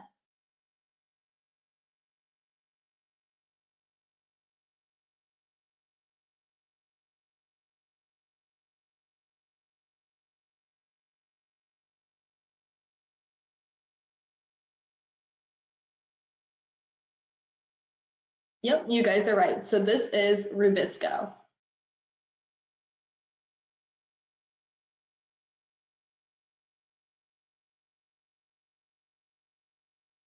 Great job, you guys. Well done. All right, let's go ahead and go right into the hard stuff. Okay, we'll start off easy and then we'll get to the hard stuff. So starting off with enzymes. We know enzymes are proteins. We know that they're going to be substrate specific. We just from what Rashi just said, she told you about the active site. The active site is where the substrate is going to bind and then it's going to activate the enzyme. And I want you to remember that they're going to be substrate specific. Okay, so a specific shape has to fit perfectly like a puzzle piece into this enzyme. Anything else that kind of tries to come in is not going to activate this enzyme. Okay, so just remember that they're going to be substrate specific. Enzymes can build things up or they can break things down. So when we talk about all the different chemical reactions, when we are adding water, removing water, dehydration, synthesis, and hydrolysis, all those are going to be mediated through different types of enzymes. Okay, enzymes usually end in ASE.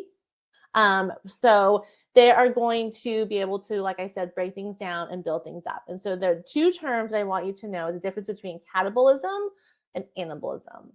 So when catabolism is going on, it's breaking something down, or it's a catabolic process. And when we break something down, we're going to be releasing some energy. Anabolic pathways or anabolism is going to be when we're going to build something up and we're going to store energy.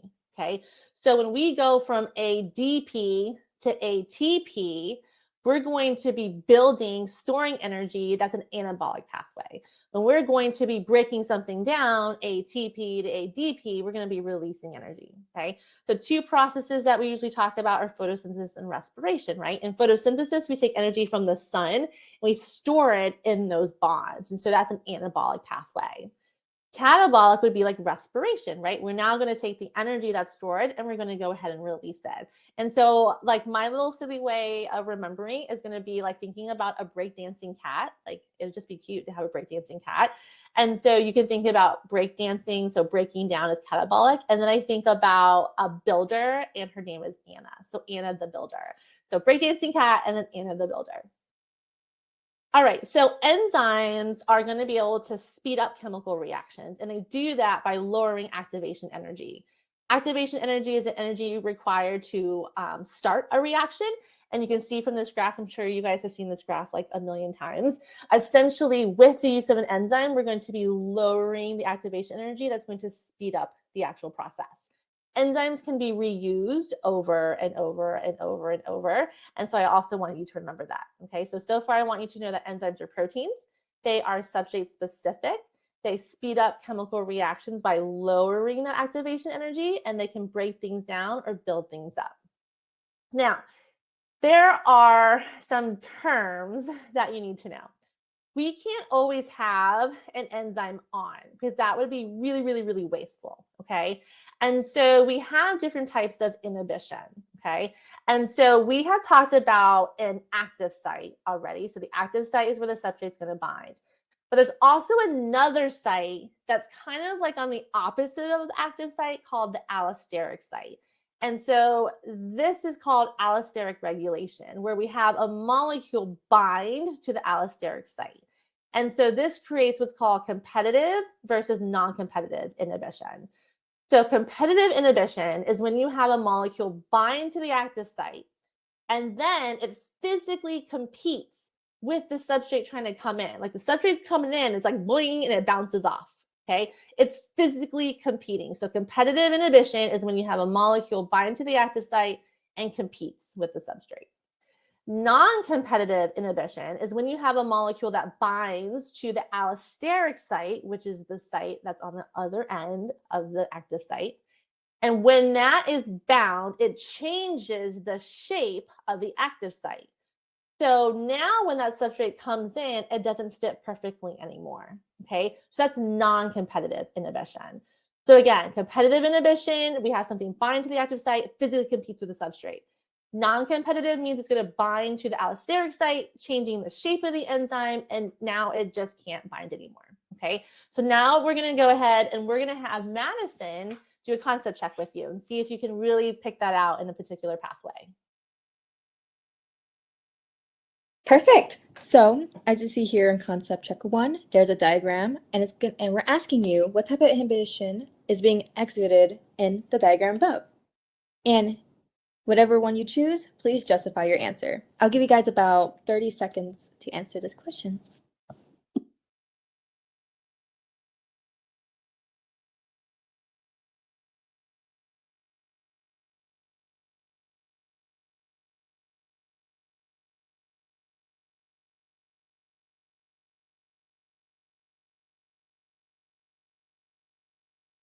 Okay, I think I gave about 30 seconds, and the answer is non-competitive. While Ms. Schumann said non-competitive inhibition is where instead of the inhibitor going onto this active site, it actually goes to a different area of the enzyme. However, it actually changes the shape of the enzyme and no longer involves that reaction. I'm gonna go give it to Ms. Schumann if she can explain some of the diagram, if possible. Yeah, Madison did a great job. If you guys look at this, at first you're kind of like, Lordy Lou, what is happening, right?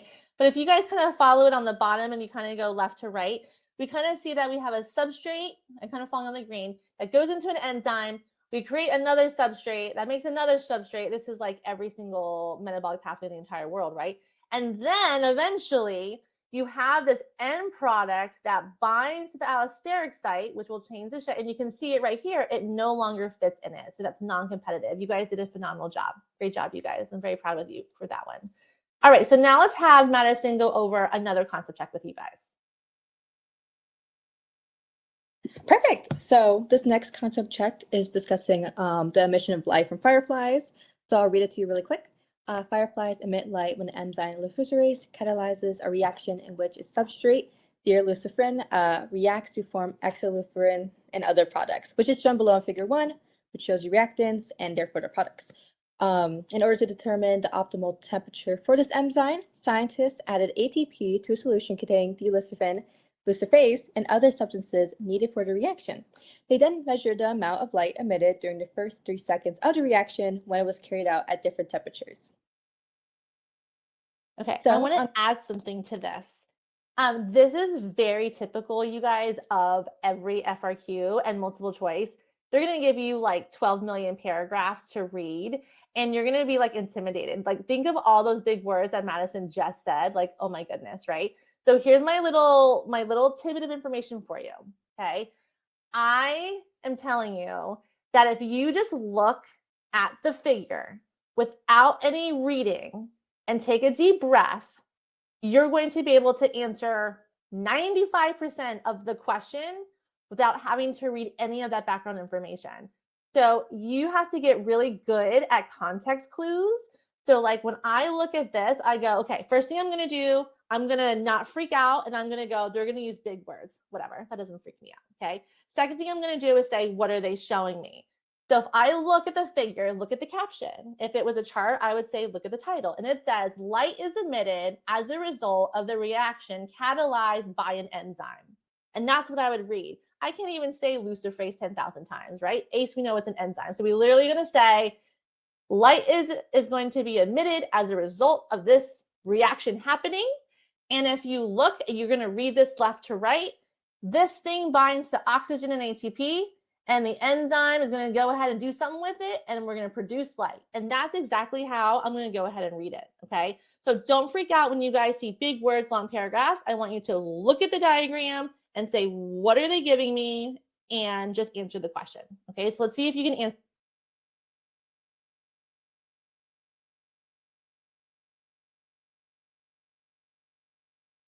And then Madison will go ahead and lead you through it.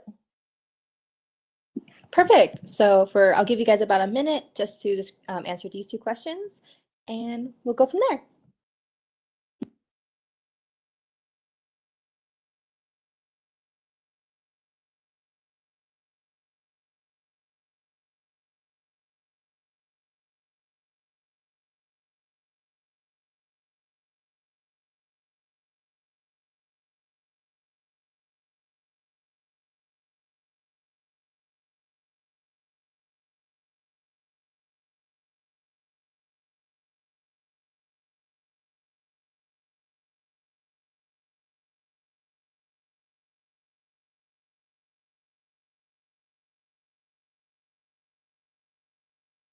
All right, so if you guys look, the rubric is on the screen, okay?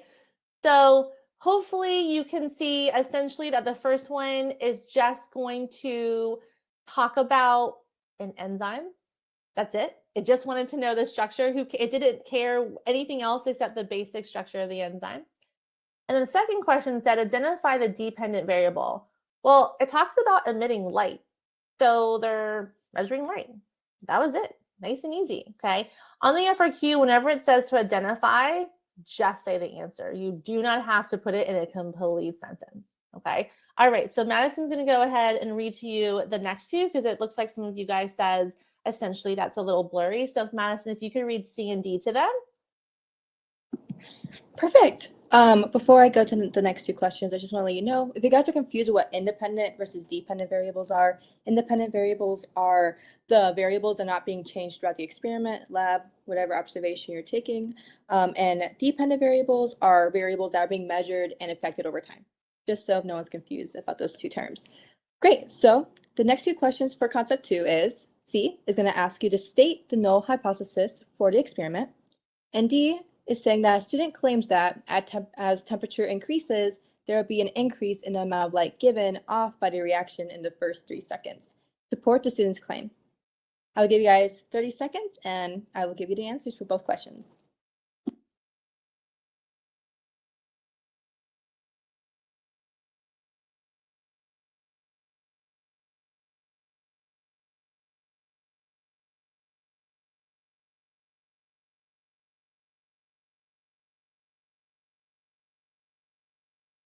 Perfect. So I will go now to answering the questions. So C would be that the temperature has no effect on the amount of light emitted. And you guys may be wondering, what is a null hypothesis? Well, a null hypothesis is a statistical hypothesis that proposes that there is not going to be any statistical difference. So there will be no change between the variables.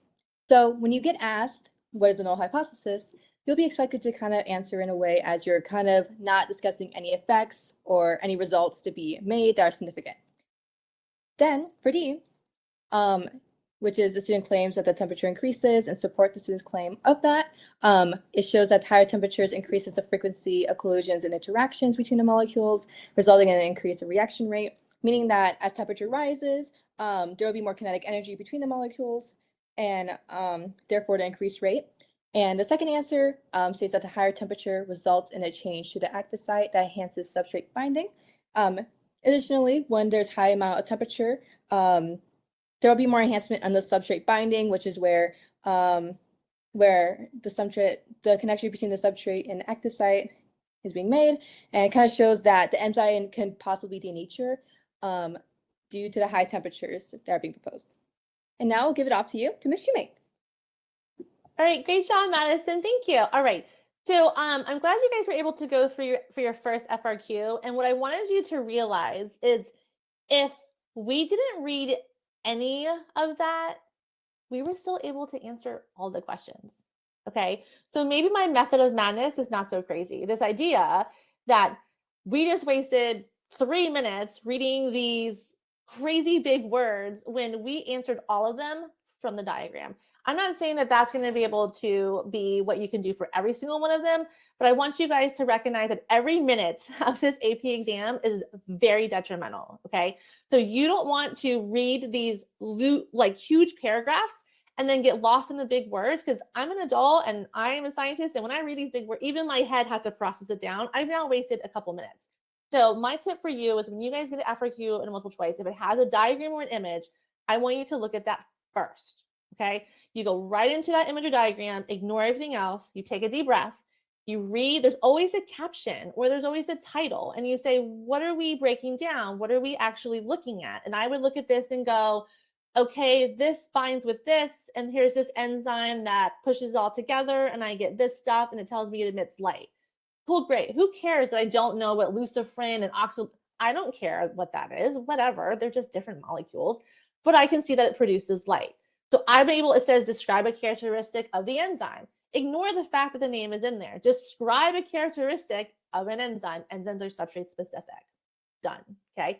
Identify the dependent variable. Well, they're measuring light, so the amount of light. Done.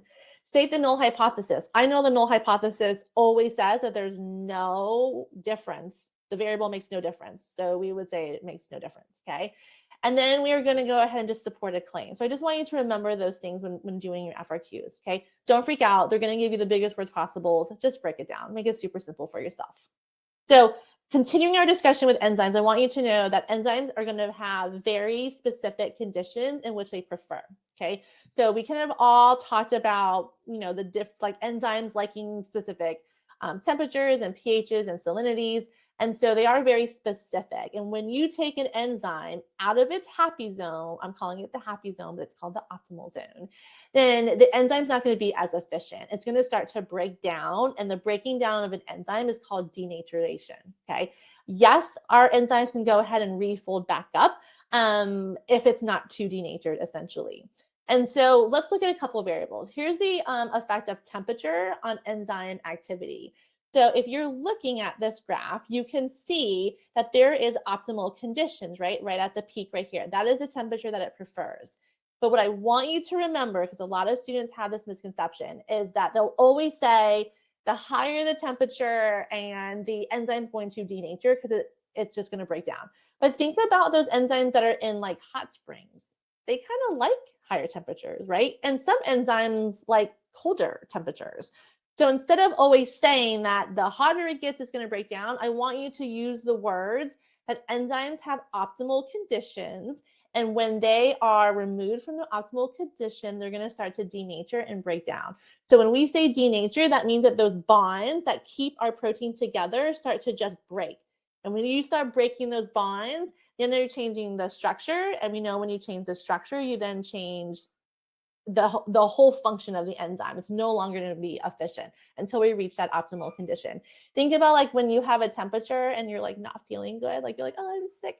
Essentially, that high temperature starts to denature those enzymes in your body, and your digestion doesn't work as well. You don't feel as great, like nothing is working properly. It's not until you get your temperature under control that you're like, okay, I'm feeling better. We have all of our enzymes back into their optimal conditions, okay? So the effect of temperature is going to give you this little bell curve, and so I just want you to recognize essentially what that means and what that is. Same thing with pH. pH is very similar to our temperature. There's going to be optimal conditions. We know that some of our enzymes are going to like lower pHs, which is going to be more of an acidic environment. Some are going to like more basic, right? The enzymes in your, mouth versus in your gut are going to be much different, and you can't put them into the different places. Another thing to think about is the effect of concentration.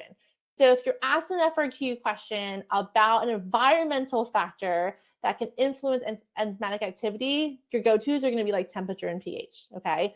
But if it asks you for a non-environmental factor, then you're going to go really with concentration. That's going to be kind of your key term, okay?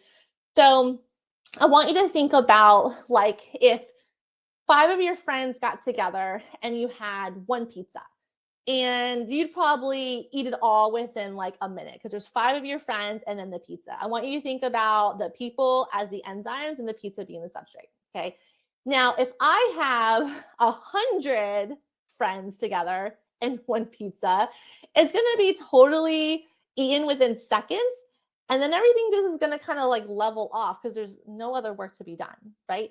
So we can increase the amount of enzymatic activity up until a point, and then it's like all done, right? And so if we wanted to break something down, then we could add more enzymes. Same thing for substrate concentration, right? If I had your 5 friends and I gave you 1 pizza, you'd be like, boom, done, 5 minutes. But if you had your 5 friends and I gave you 100 pizzas, it would take you guys a really, really, really long time for you to be able to break it down. And it would just literally take forever for you to break it down. Okay. So concentration has a huge impact on the rate of enzymatic activities. Okay. So let's go ahead and do a concept check. So Madison's going to go ahead and do this next concept check with you. Great. So the concept check is asking you, if an enzyme in a solution is saturated with substrate, the most effective way to obtain a faster yield of products is to... I'll give you guys a few seconds to answer that question.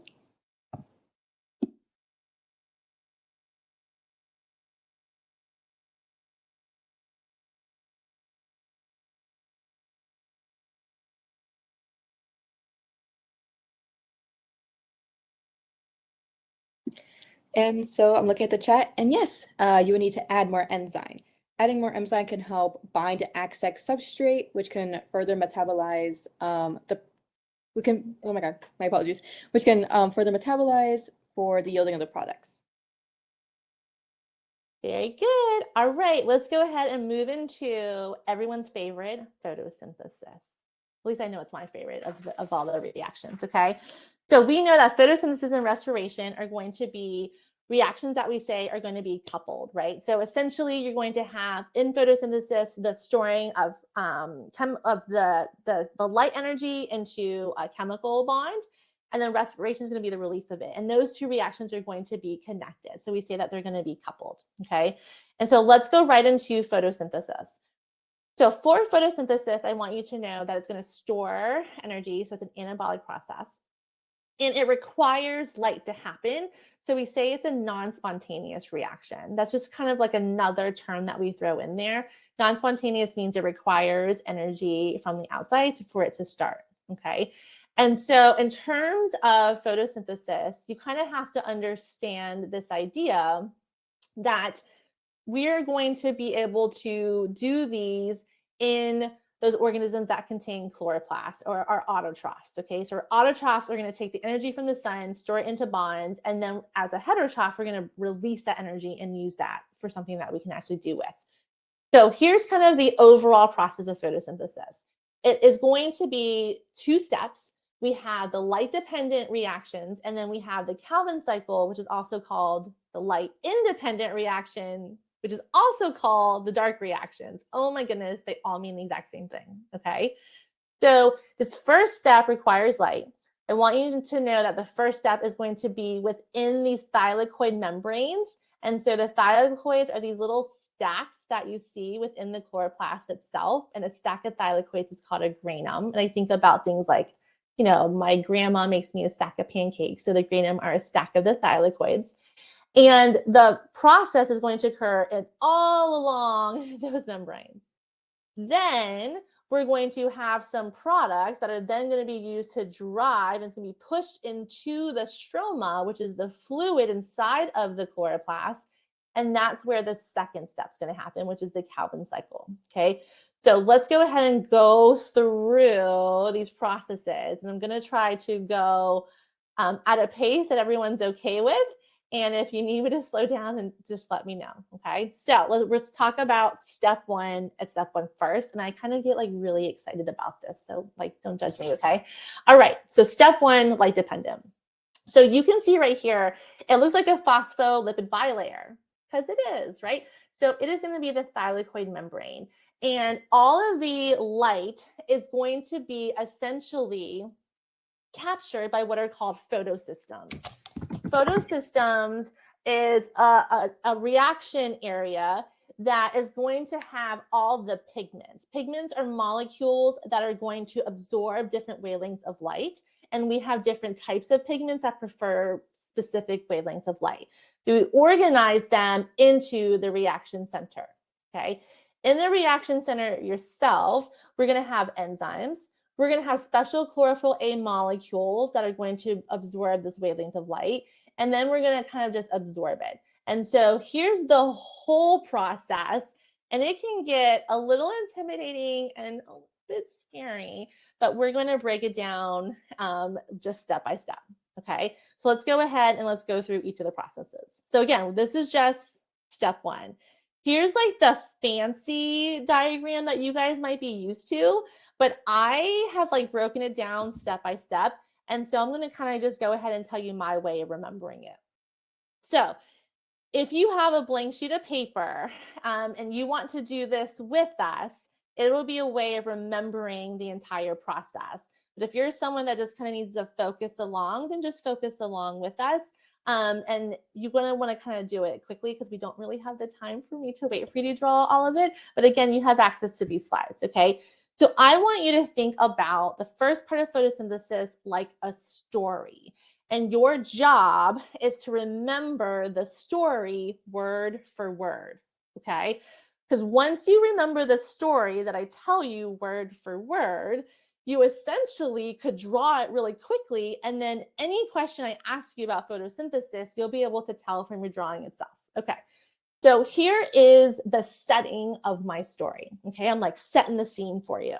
I am going to be at photosystem 2. Okay, there's 2 photosystems, and PS2 is actually first. This photosystem is where I was talking about that has the reaction center. It's kind of where we're going to organize all of our pigments in it. And PS2 is first. I know that's confusing, okay? PS2. Here's my thylakoid membrane. And then PS2 is going to contain 2 special chlorophyll molecules called P68, okay? It just means that their favorite wavelength of light is at 680 nanometers. So here's PS2. We have a reaction center that has our primary electron acceptor, and it has P680. That's what we call them, P680. So let's talk about what's going to happen. Okay, so here's the story. Remember the story. Let's look at number 1, and then I'll go to step 2 and 3. Okay, so photons of light excite the pigments in PS2. The energy gets transferred to P680. P680 gets excited, and when he gets excited, he jumps up. And when he jumps up, the primary electron acceptor steals 2 electrons. So it's kind of like a little kid who gets a balloon and they're like, oh, I'm so excited. And then somebody else comes and like pops it. He's mad, right? Like he's not excited anymore. P680 is like, I'm done. Like I'm not doing this anymore. So we have to replace his stolen electrons. So what we do inside of the thylakoid is we're going to have some enzymes that are going to help us split water. So when we split water in that process, we replace the 2 electrons and a proton kind of gets dumped in, and the oxygen that's left just kind of hangs out until it bumps into another oxygen and then diffuses, and that's going to just be what we need to survive. So the oxygen that we get from plants, that's not even the main point of photosynthesis. That's nothing but a byproduct. Thank goodness that's the byproduct, right? Okay, so let's do the first part of the story again. So we're going to go step 1, 2, and 3. Literally follow my arrows. Photons of light excite the pigments in PS2. Energy gets transferred to P680. P680 gets excited and jumps up. 2 electrons are stolen. We have to replace the 2 electrons by splitting water. When we split water, we're going to replace the 2 electrons. We're going to dump in a proton, and then oxygen just kind of gets to diffuse around. All right, so now let's talk about what happens next. And again, yes, I drew these. I'm not the best drawer, but this is just kind of like how I was able to figure it out. So I want you to follow my arrows. All you have to do, look at the diagram, follow my arrows. So let's go to the primary electron acceptor. So find my box in PS2, okay? So the 2 electrons that were stolen by the primary electron acceptor are then going to go to an electron carrier called PQ. Who cares what the long name is? He's just an electron carrier. He does nothing but transport electrons, okay? He's going to take those 2 electrons and drive it through this proton pump called the cytochrome complex. And it does nothing but dump in a whole bunch of protons. That's all that it does, okay? And then PQ is going to pass on those electrons to PC. Who cares that we don't know the names of this? I want you to look at the overall process, okay? So let's talk about the story one more time. Start from the beginning, look at 1. See if you can follow with me. Photons of light excite the pigments in PS2. Energy gets transferred to P680. P680 gets excited and jumps up. 2 electrons are stolen. We replace the electrons by splitting water. When you split water, you get 2 electrons, you dump a proton, and we end up with oxygen as a byproduct. The 2 electrons that are stolen go to PQ. It goes through this pump that pumps in protons, and it goes to PC. So these 3 things right here are literally just transporting those electrons. We call that the electron transport chain. What it does is in the name. Electron transport chain is a chain of different proteins that transport electrons, okay?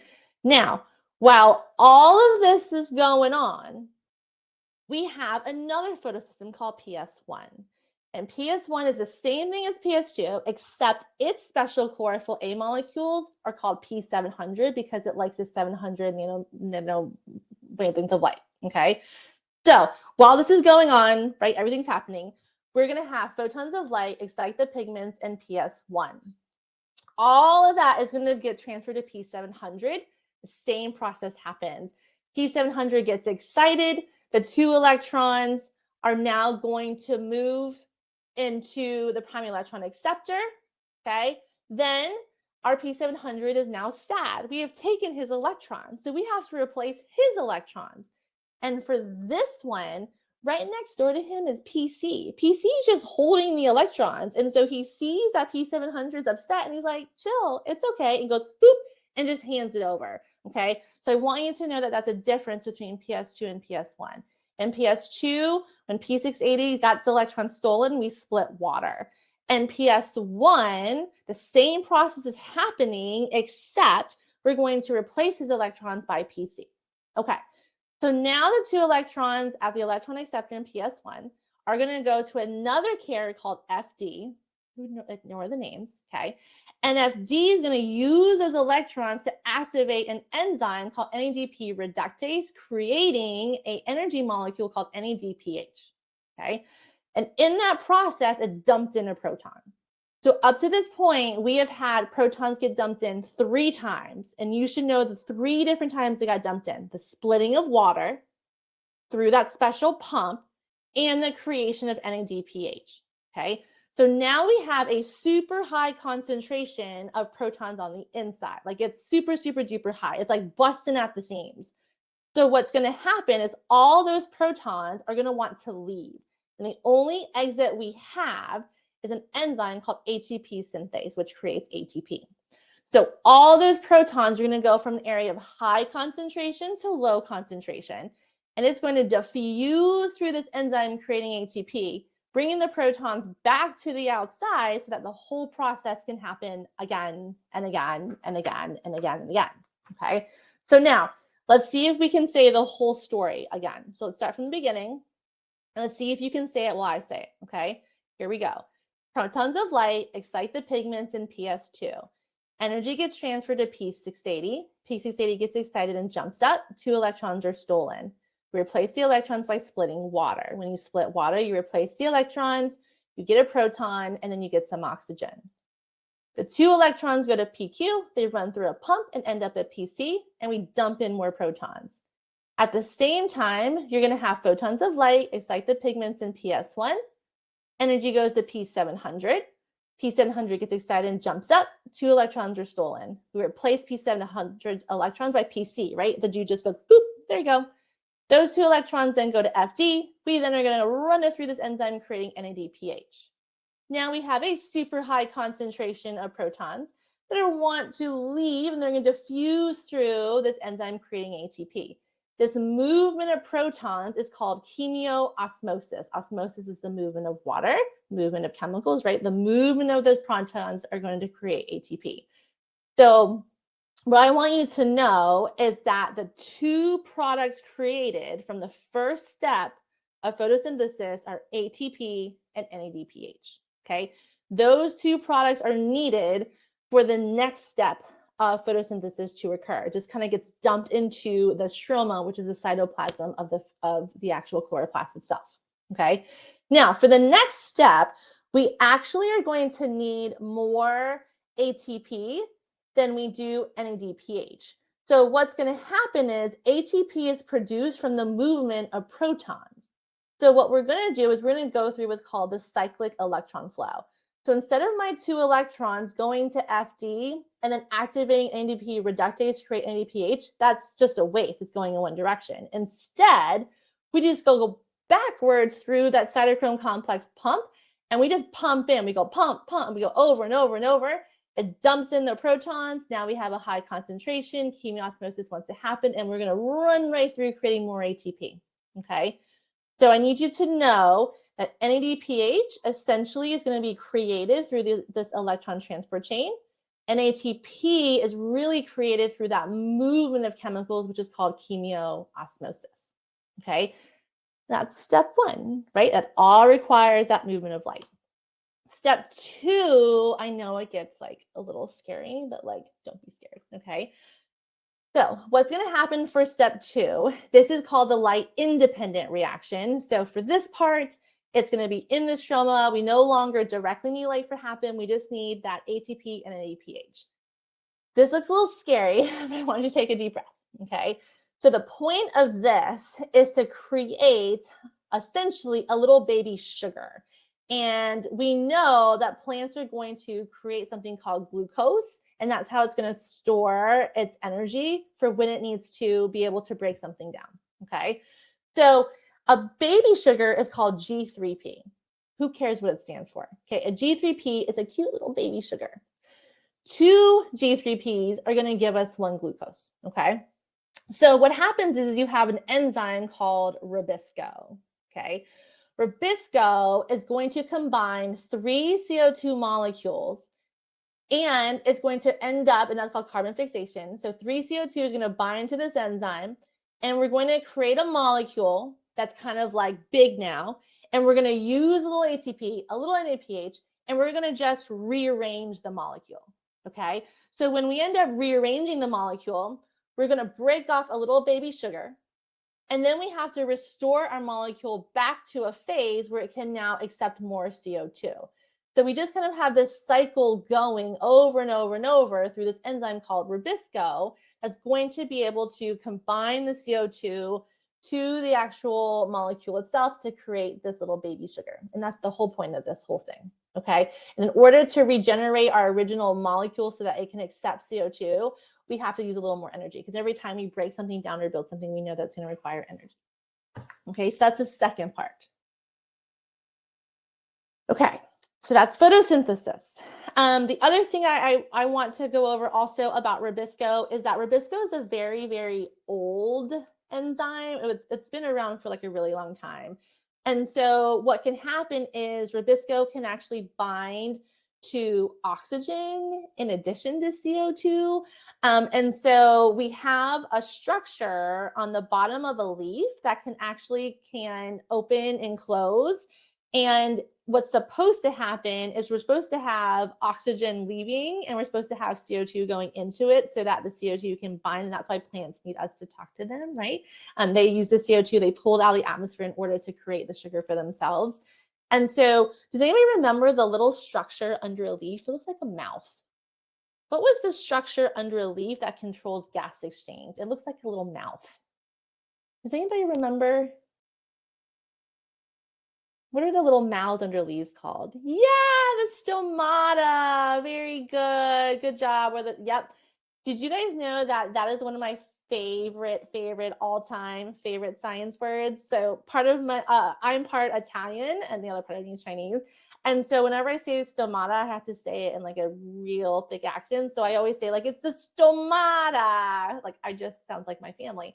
So the stomata is going to be what controls gas exchange. And so if it's a really hot day, the stomata is going to close by the guard cells, and it's going to kind of trap those gases in there. So now oxygen can't leave. Oh no. Okay.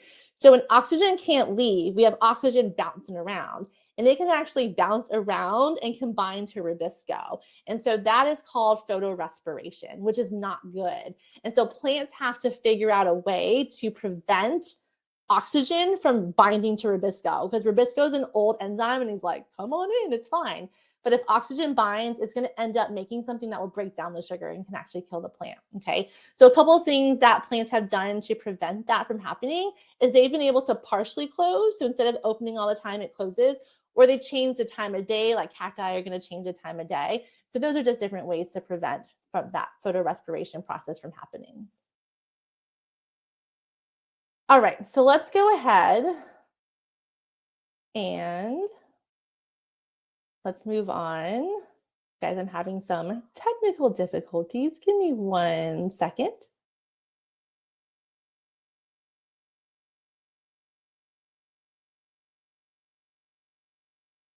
All right, here we go. So now let's talk about respiration, okay? So this is what we're gonna go through, okay? You guys hold strong. It's almost 10 if you can even believe that, okay? So photosynthesis takes the light energy, stores it into a chemical bond, okay? As a byproduct, we get oxygen, thank goodness. Respiration is going to be now to release all of that stored energy, okay? And respiration is very essential. Respiration is going to occur in the mitochondria. So any organism that contains mitochondria is going to be able to go through cellular respiration, whereas photosynthesis only occurs in our autotrophs, okay? So plants can do photosynthesis and respiration. We can only do respiration. So you have to kind of know the organelles that's involved in it. So in the mitochondria itself, we have different parts of it. And what you'll notice is that the mitochondria is highly folded, just like the chloroplast had lots of thylakoids in it. And what we have done is we've increased surface area. And when you increase surface area by having all these folds, it allows for more chemical reactions to occur. And so the cell is able to be a little more efficient. Okay, so what we're going to do is we're going to go into the different parts of the mitochondria. It's a double membrane structure. And if oxygen is present, that's called aerobic respiration. And we're going to be able to move into the mitochondria and get the most amount of ATP. So I want you to know that there are two types of respiration. There's aerobic and then there is anaerobic respiration. Aerobic respiration requires oxygen. Anaerobic does not. Okay. So when I look at the different steps of respiration, the very first step is called glycolysis. Glycolysis is the first step, whether oxygen is present or not. I want you to know that glycolysis is going to actually happen in the cytoplasm itself. And it's an anaerobic process. And from the whole process of glycolysis, we're going to get 2 ATP. It's not very efficient, but we do get ATP from that process. So if you guys look at the word glycolysis, lysis means to break down, glyco means glucose. So glycolysis is literally breaking down glucose, okay? So we're taking a 6-carbon molecule and we're just gonna kind of rearrange him and break him apart into 2 3-carbon molecules. Every time you take an organic molecule and you change the amount of carbons that are there, you have to give it a new name. And that was the hardest part of organic chemistry. Whew, in college, you guys, wait till you get there. But anytime you change a molecule's amount of carbon, it's going to go ahead and get a new name. If you look at the starting molecule and the end molecule, if you have released a carbon, like you go from 6 carbons to 5 carbons, I want you to know that one of the rules of respiration I want you to remember is that when you go down the amount of carbon, it's released as CO2, okay? But in this process, I have a 6-carbon molecule that I literally chop in half and it becomes 2 3-carbon molecules. So I still have 6 carbons just chopped in half. It became smaller. Every time you break a bond, you're going to release some energy, okay? So that's kind of where that energy comes from breaking that bond. Now, if the oxygen is present, we're going to get pulled into the actual mitochondria itself, okay? So this diagram right here, and it's on your note sheet, is going to show you the 3 parts of cellular respiration, okay? We have glycolysis, the citric acid cycle, which is also the Krebs cycle, and then we're going to have our oxidative phosphorylation, okay? And so this only happens in the presence of oxygen. So we just did step 1, glycolysis. 6 carbon, boom, broken down into 2 3 carbons. We have broke a bond, energy is released, but we have the same amount of carbons. Those 3 carbon molecules are now called pyruvic acids or pyruvates. So there's 2 of them, okay? They're too big to go inside. We want to draw them inside. They're too big of molecules. So we're going to have to go through an enzymatic process. We call it like the transition step or the intermediate step. It means the same thing. Essentially, you're taking a 3 carbon molecule and you're turning it into a 2 carbon molecule. So going from step 1 into step 2, I have to release a carbon for it to fit. It's too big, okay? So now I've released some CO2 into the atmosphere, essentially. And I'm going to go ahead and add something that's needed for my next step, okay? So it's going to be called an acetyl-CoA. It's a coenzyme A. So our molecule went from a 6 carbon molecule called glucose to 2 3 carbon pyruvates. Now there are 2 2 carbon molecules called acetyl-CoAs. They're just different names. Okay, so now we've reduced the amount of carbons. That enzyme is then going to be needed to go into the matrix of the mitochondria to go through what's called the citric acid cycle.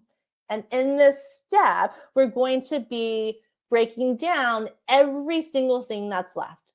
Okay, we're going to fully break it down. There is no energy left. It's boom, gone. Okay, so the rules of respiration I want you to know is number 1, when you change the amount of carbons, you call it a new name. If you're going to reduce the amount of carbons, it's going to be released as a CO2.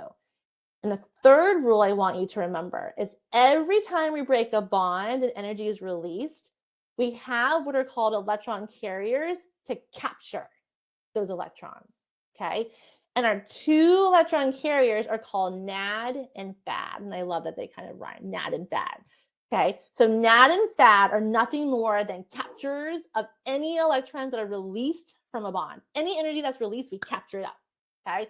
So in this first step, when I told you that we went ahead and we went from a 6 carbon molecule to 2 3 carbon pyruvates, no CO2 is released because it's still 6 carbon, but we did break a bond. And so we're going to have NAD there. NAD's going to capture it.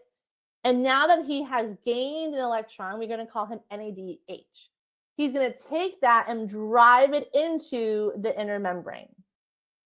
When we then go from our 2 3 carbon molecules, we're going to come to that intermediate step. It's going to become 2 2 carbon molecules. We release some CO2. We're also going to have NAD there. NAD's going to capture that and also take that was released. And in this last step where we fully are going to break down everything, there is nothing left. No energy is left in our original glucose. That boy is gone. He's long gone. Okay, poof, gone. Here we have another electron carrier, which is FAD. So FAD's also going to be captured. So it's going to just kind of be like, if you guys imagine like those little machines where you go in, I've never really seen one, and it releases money, you try to capture all the money that's being released and you get to keep it. It's the same thing. In this step, we have a bunch of enzymes chopping up our molecule and releasing everything. There's nothing left. And NAD and FAD are there just capturing everything, okay? So we're going to take all that and we're going to bring it into this inner membrane into the very last step, which is oxidative phosphorylation. Essentially, we're going to go through the electron transport chain again. We're going to use chemiosmosis again, and we're going to create that proton force to generate ATP. So this is aerobic respiration, glycolysis, citric acid cycle, oxidative phosphorylation. We produce 2 ATP from step 1, 2 ATP from step 2, and the most amount of energy that we get is going to be through step 3, through that proton gradient, okay? Using the movement of protons to create the most amount of ATP. And again, this happens only in the presence of oxygen. Now, let's say oxygen's not available, okay? In that situation, that is going to be called anaerobic respiration. So oxygen's no longer available, okay?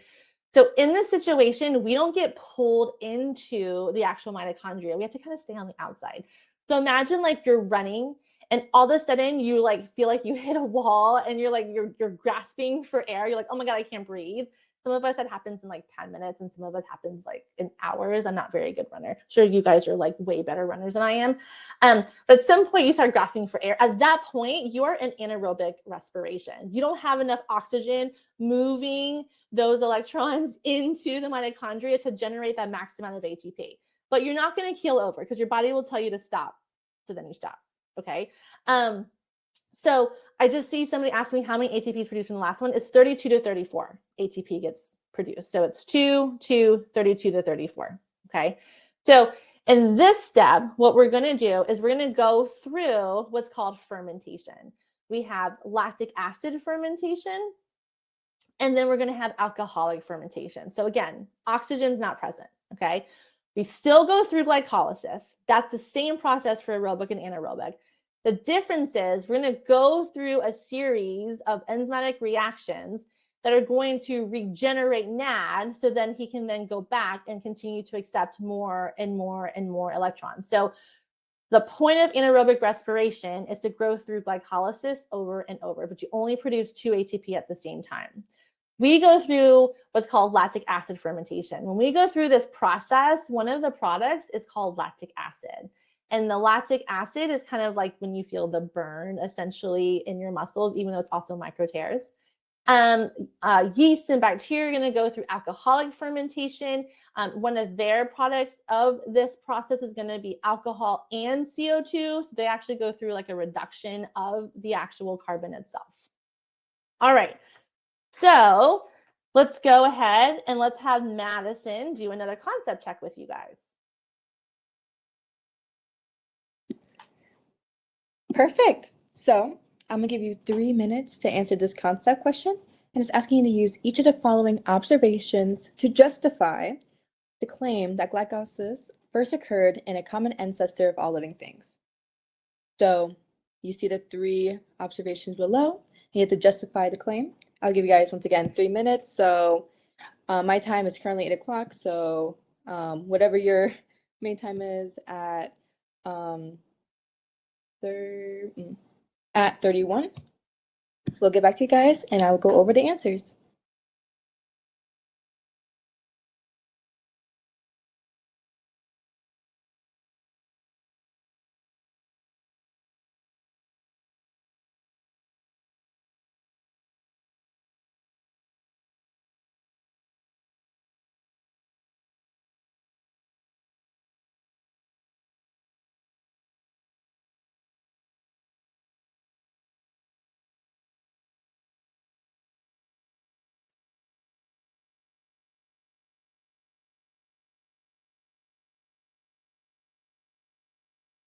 All right, we are at 9:30. So Madison, can you kind of go over where they would have gotten points for this question? Yeah, of course. So for the first observation, it discusses on more the inheritance of the gene trait process and its origination of it. And the second justification will discuss more of like the selective advantages you can have with glycolysis.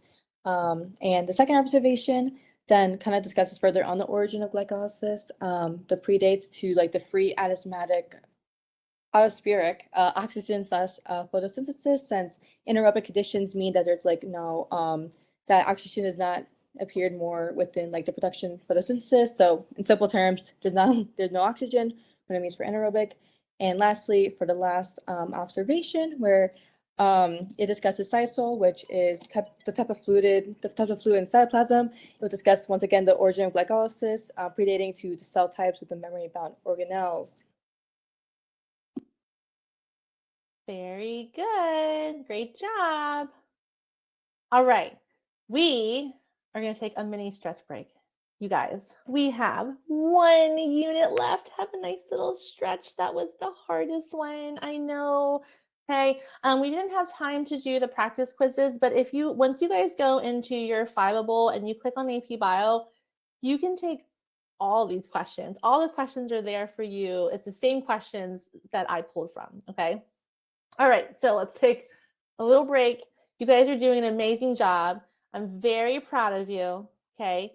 You got this. So we got this. Chemistry of life, macromolecules.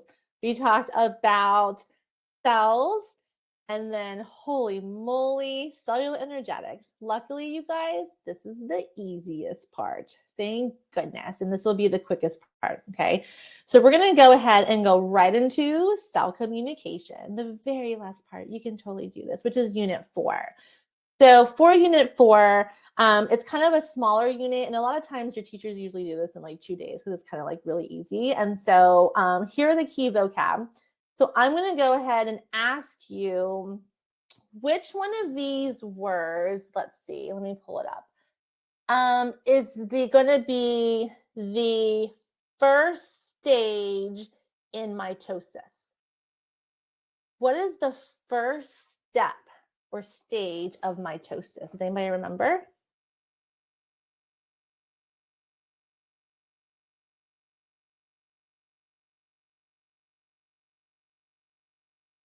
Prophase, prophase. Good job, you guys. Great job.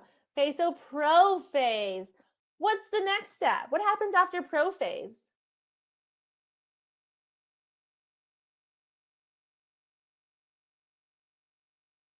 What happens after prophase, you guys? You got this. Metaphase. Beautiful, beautiful, beautiful. Okay, what happens after metaphase? I'm bringing it back to easy questions. What happens after metaphase? Yes, after prometaphase, I should say. Anaphase, very good. What happens after anaphase? Yes, very good. Telophase. Okay. Great job. You guys are rock stars. Okay. Easy peasy. All right. So now let's go ahead and let's talk about how cells communicate. Okay. There are 4 different types of communication that we can have. We can have endocrine, paracrine, autocrine, and juxtacrine. Endocrine communication is long-term communication, okay? So that's essentially like if your body is to release a hormone that's going to travel through all the cells over your body, it's going to travel very long distances, and only the cells that have the receptors that are specific for that hormone, and whatever is binding to a receptor we call a ligand, which is a fancy name of saying the chemical that's binding to the receptor. That's called endocrine. Paracrine is where we're going to have some local communication. Autocrine is going to be some self-communication. It's going to tell itself to grow, to not grow. And juxtacrine is when we have some kind of that contact. So like in your heart cells, you're going to have your cells that are going to talk to each other. Or in plants, you're going to have that plasmodesmatas, which is the little channels between plant cells so that they communicate with each other. So 2 keywords I want you to know is a receptor and a ligand. The ligand is nothing more than what's going to start this whole reaction to happen. It's a chemical that binds.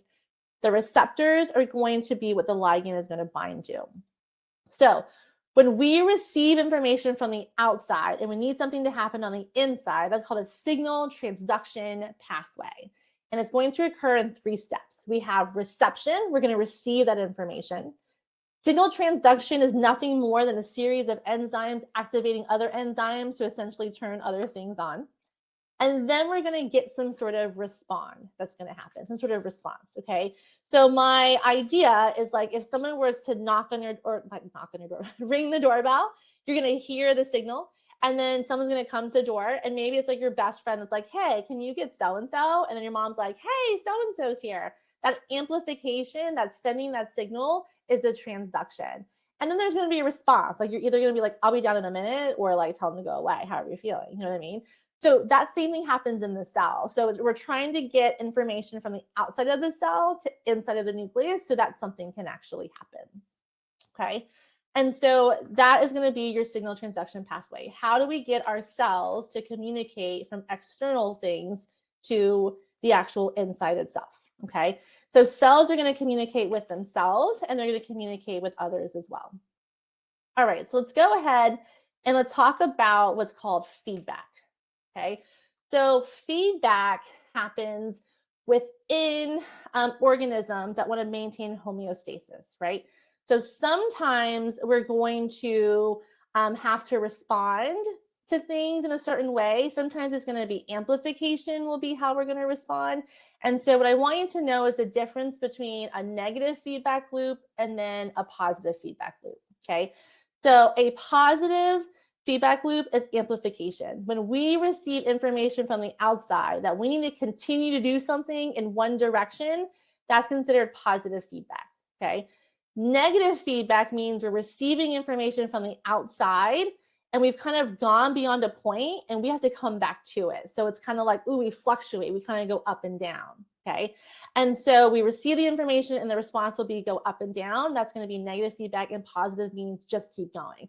So my 2 examples of like a negative feedback loop is going to be something essentially like body temperature, right? When you get too hot, your body's like, oh my gosh, I have to find ways to cool down. So you essentially have a set body temperature, and when you go too hot, we respond by essentially sweating, right? If we get too cold, we respond by shivering. But when we come to that point, that's called negative feedback.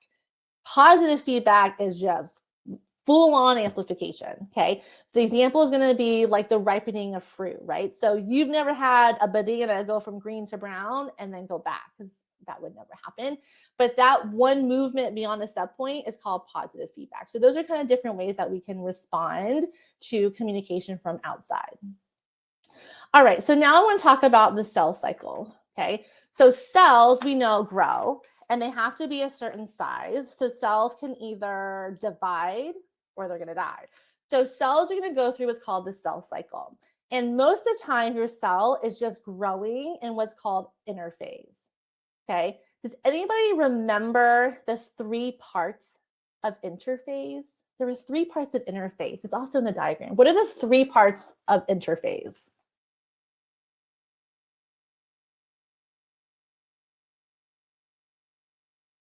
Beautiful. Great job, Amy. Great job, you guys. G1, S, and G2. Beautiful. Okay. G1 means the first time it's going to grow. S means DNA is going to be synthesized. G2 means the second time it's going to grow. And each time we go between those steps, we have certain checkpoints, right? So we have a cell that's going to grow, and then we're going to have to kind of make sure that it's growing like it's supposed to, and then it can move on to the next step and the next step. Once we go through interphase, once we get big enough, we now need to divide, and that's called mitosis, okay? So once we grow, it's interphase. Then we go through mitosis, which is prophase, metaphase, interphase, and telophase. What is the final step, which is the division of the cytoplasm? What is called the division of the cell? What is the very last step of the cell cycle? Does anybody remember? Cytokinesis. Beautiful. That is the division of the cytoplasm. Great job, you guys. Beautiful. All right. Now let's go into the actual phases. Most of the time, you guys are great with this. You can identify the different stages, which is nice. But what you usually forget is the terminology. Okay, so here's some terms that I just want you to know the difference between. So usually if I asked you to draw a chromosome, you would draw the letter X. And in between, you put like a little dot. Okay, so what holds these 2 individual arms together is going to be called a centromere. The centromere is in the center. And each individual arm is called a chromatid. And when you have 2 of them together, they're called sister chromatids. So this arm matches this arm, and it's held together by this little center part right there. Okay. So what I want you to know the difference between is the chromatin and the chromatid. Chromatid is coiled up DNA. Chromatin is uncoiled DNA. So most of the time when your cell is just like chilling, your DNA is just kind of like a bowl of pasta. It's chromatin. But when it is time to divide, you want to organize all of genetic material into some sort of easy package that can easily be transported. And so that's when it coils up into a chromatid. So you can't actually see the chromosomes until you have mitosis begin. Up until that, it just looks like a big bowl of pasta, like I said. Okay, so make sure you know the difference between those terms. Now, we are going to go ahead and try some practice questions. Okay, so let's see if we can do some practice questions. So give me 1 second. Take a little stretch if you need it. We're on the home stretch. We got 20 minutes, you guys. We totally got this.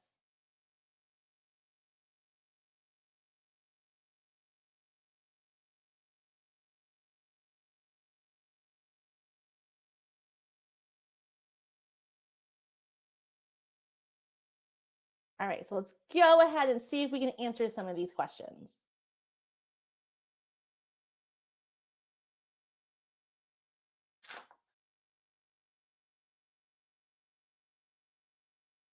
Here we go, y'all. Last part. We can do it.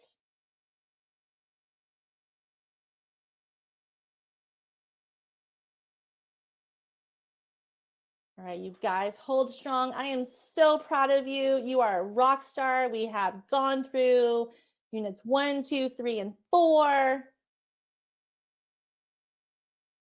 Here we go. Hold strong, you guys. I know you're tired. It's been a long week. You and me both. Trust me, I get it, y'all. Thank you for those that woke up at like 2 a.m. I know that was so hard.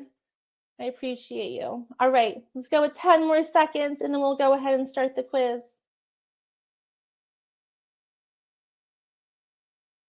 I'm not seeing any more hearts. Where are you guys at? I'm seeing a lot of chili peppers. Does that mean you guys are tired?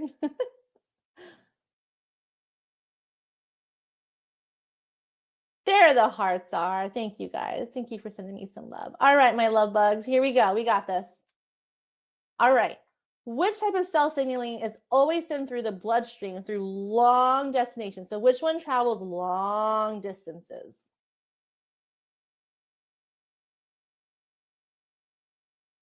Which one's long distance communication?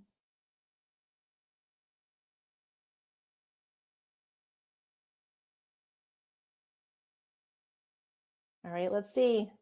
Endocrine. Great job, you guys. Well done. All right, let's try the next question. What is cell signaling and how is it important to the development of organisms?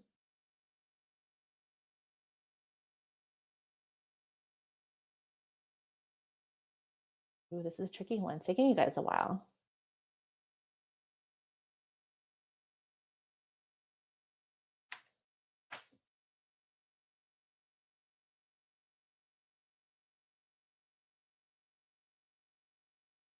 See?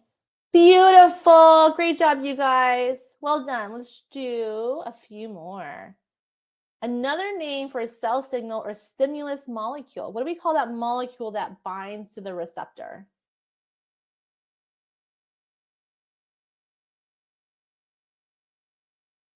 What was it called?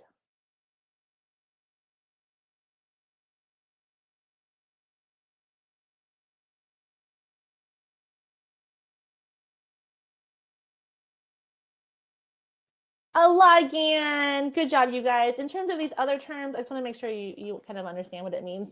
A receptor protein, just look at the word. It's a protein that's going to just receive the ligand, okay? Kinase essentially means where you're going to have a series of enzymes kind of activating the other enzymes. Phosphorylation cascade, ooh, that's a big word. Basically, it's very similar to the kinase. It's almost the same thing, where you're going to have one molecule phosphorylate another, which activates another and activates another. All right, let's try one more question. A cell sends a chemical message that targets itself. What type of signaling is that called?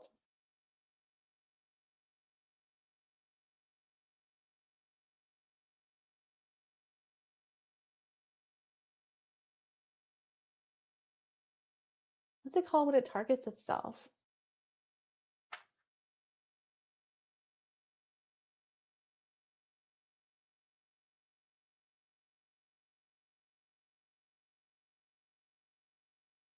Autocrine. Great job, you guys. You did a phenomenal job. All right. We are now going to go ahead and I'm going to have Rashi kind of give you some final words. She's going to go ahead and just kind of give you some words of advice. And then we're going to kind of end with the last thing that we're going to do will be pure questions from you guys. And we'll be there to help you guys with that. Okay. So Rashi, they're all yours. Let me pull up your slides so that you have them.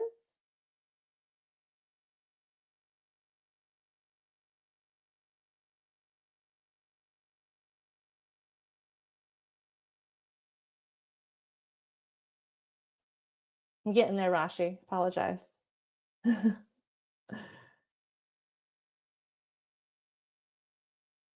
right, Rashi, my dear, the slides are not wanting to work, so they are all yours. I'll work on it. That's fine. I'll just talk then.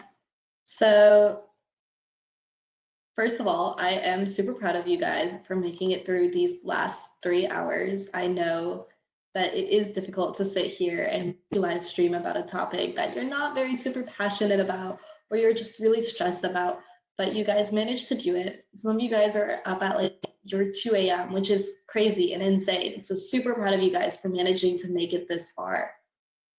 Now, some great resources. So a lot of you guys have been asking for more resources in the chat. Number one, you are on a Fiveable. So of course, I'm going to recommend the Fiveable study guides. They have study guides for nearly every unit in AP Bio. So if you don't understand a specific topic, like maybe you don't understand what a double bond is, there's a study guide that addresses exactly that with a lot more practice problems. Plus, there are other videos and other information that expands on these topics. So make sure to go check those out.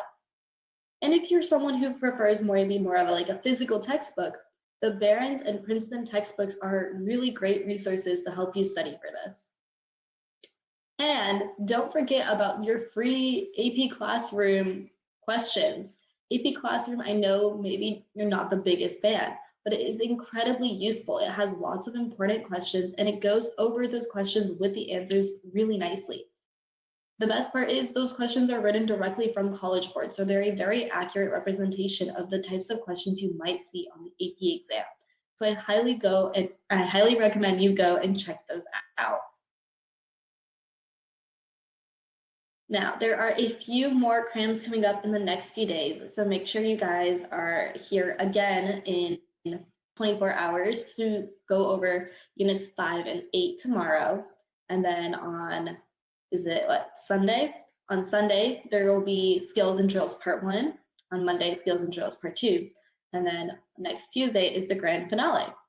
So your AP exam is in 5 days. And what does that mean? That means that you have 5 days to cram with us. Here at Fiveable, we fully believe in you guys. The fact that you guys are here giving up your Friday nights or your Saturday mornings or whatever time you're in to study for AP Bio tells us how much you guys are willing to work hard. And so I fully believe in you guys, and everyone else here fully believes in you and your capability to absolutely crush this exam. So don't freak out, because we're here to help. There's a lot more people in the chat who are talking about seeing you guys in 21 hours. You're not alone, and we have your back. And lastly, make sure you follow @ThinkFiveable on social media for more practice like this. Plus, I know a lot of you guys are doing a lot of other different AP exams. Fiveable has some great study guides and review material for those as well. So go take a look at that. Fully believe in you guys. You guys are going to do great. And thank you all so much for joining today. Thank you so much, you guys. We are so proud of you. Feel free, we're going to stay on for a little bit to go ahead and ask some questions in the chat, and then we're all going to be able to answer them.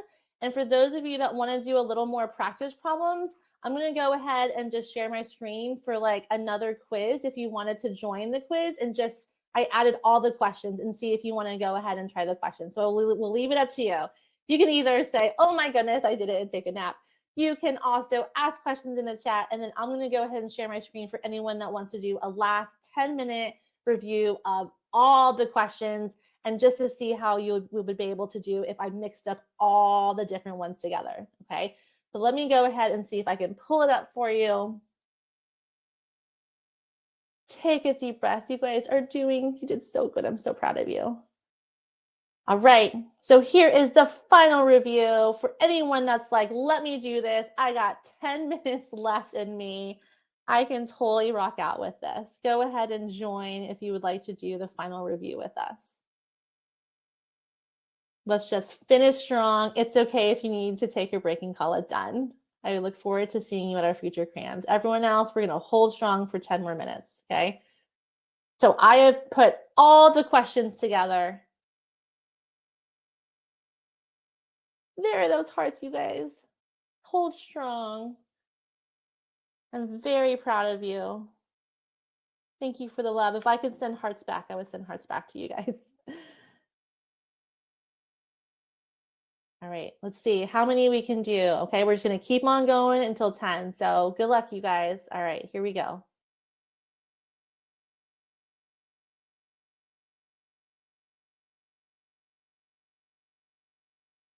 All right, 2 students are arguing about which elements are most prevalent in living things. Which element symbols best summarize the elements found in living things? So which one of those, A, B, C, D, are the main elements found in living things?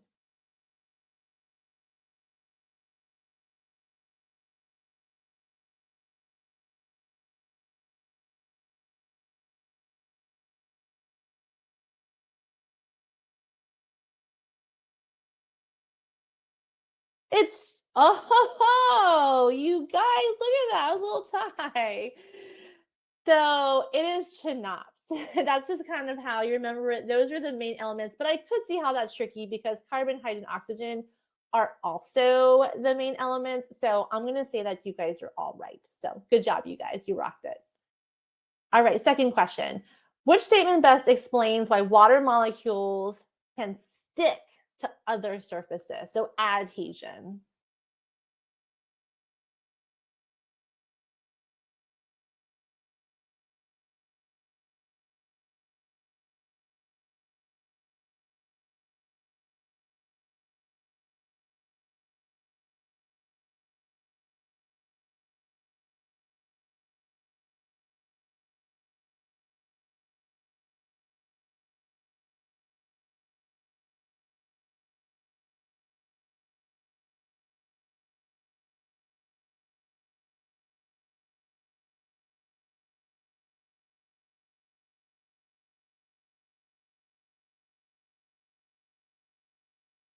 All right, very good. All right, so C and D. So D says, as a polar molecule, water is attracted to other polar molecules. So remember, it's about the charges, and that's what is going to allow the molecules to stick together. Remember, it sticks together through the hydrogen bonds. And so I think that's where the confusion was, because this one said covalently, but it's really like the hydrogen bonds. That's what's in between two of them. That was kind of tricky. All right. Although hydrogen bond results from polarity of oxygen and hydrogen atoms in water molecules, the molecule itself is held together by what? So the bonds between the hydrogen and the oxygen within the water itself. What type of bonds is that? Please don't tell me London. Do not say C. That's made up. I don't even know what that is. Okay, so the hydrogen, oxygen within the water molecule itself. We know that hydrogen bonds are between. What about within it itself? It's a very strong bond. Beautiful covalent bond. Thank you for not choosing C. London forces, Lordy Lou. All right, here we go.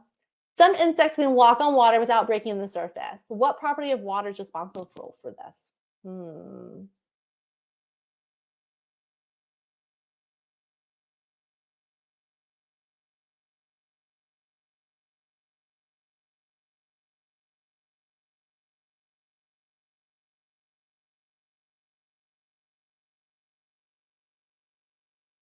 Oh, you guys answered this one so fast. Good job, you guys. Surface tension, and you all got it right.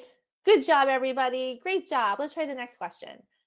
Polarity, a property of water, is caused by the unequal distribution of charge between oxygen and hydrogen. While hydrogens are positive, oxygen is highly negative due to the elements blank.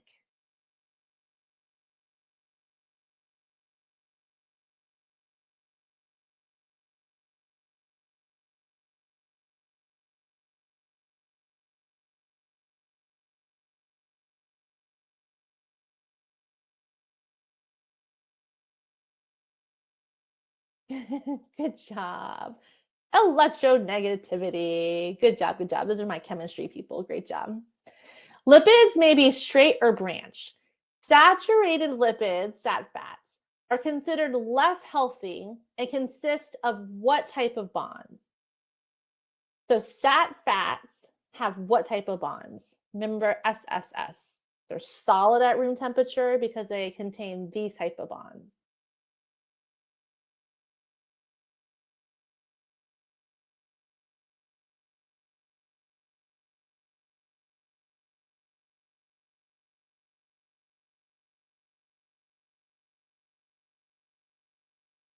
Good job, right? So only single. So SSS, saturated fats are solid room temperature and contain only single bonds. Great job. All right, next one. What is the level of protein that allows multiple proteins to bind together? We did this one. Let's see how well your memory is from like 3 hours ago. So it's multiple polypeptide chains coming together. Was that primary, secondary, tertiary, quaternary?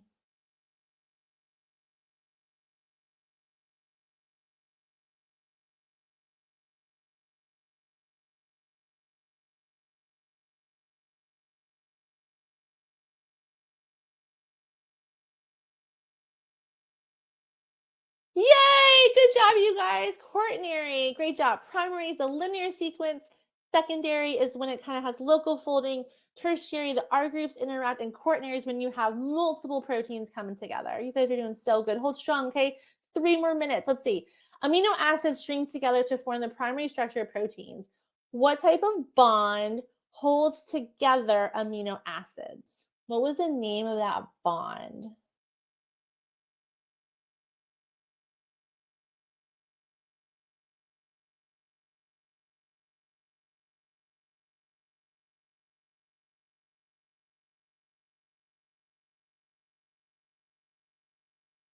Peptide. Good job, you guys. Great job.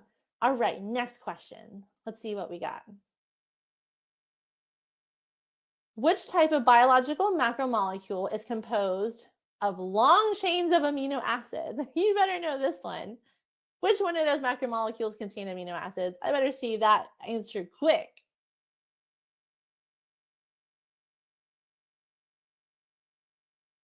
A bunch of amino acids make a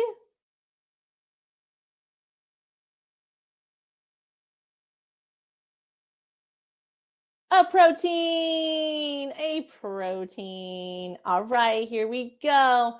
Which of the following is a characteristic of carbohydrates? So carbs.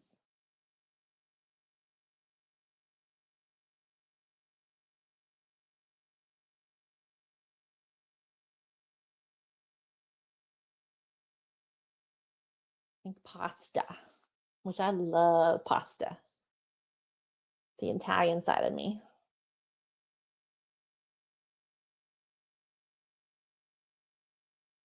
A source of energy. Great job. Hydrophobic is lipids. Insoluble in water means the same thing as hydrophobic. So those are lipids. And then we just remembered that amino acids make our proteins.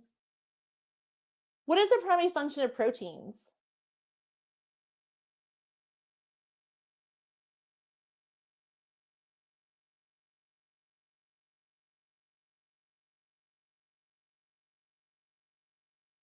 This will be the last one we do together.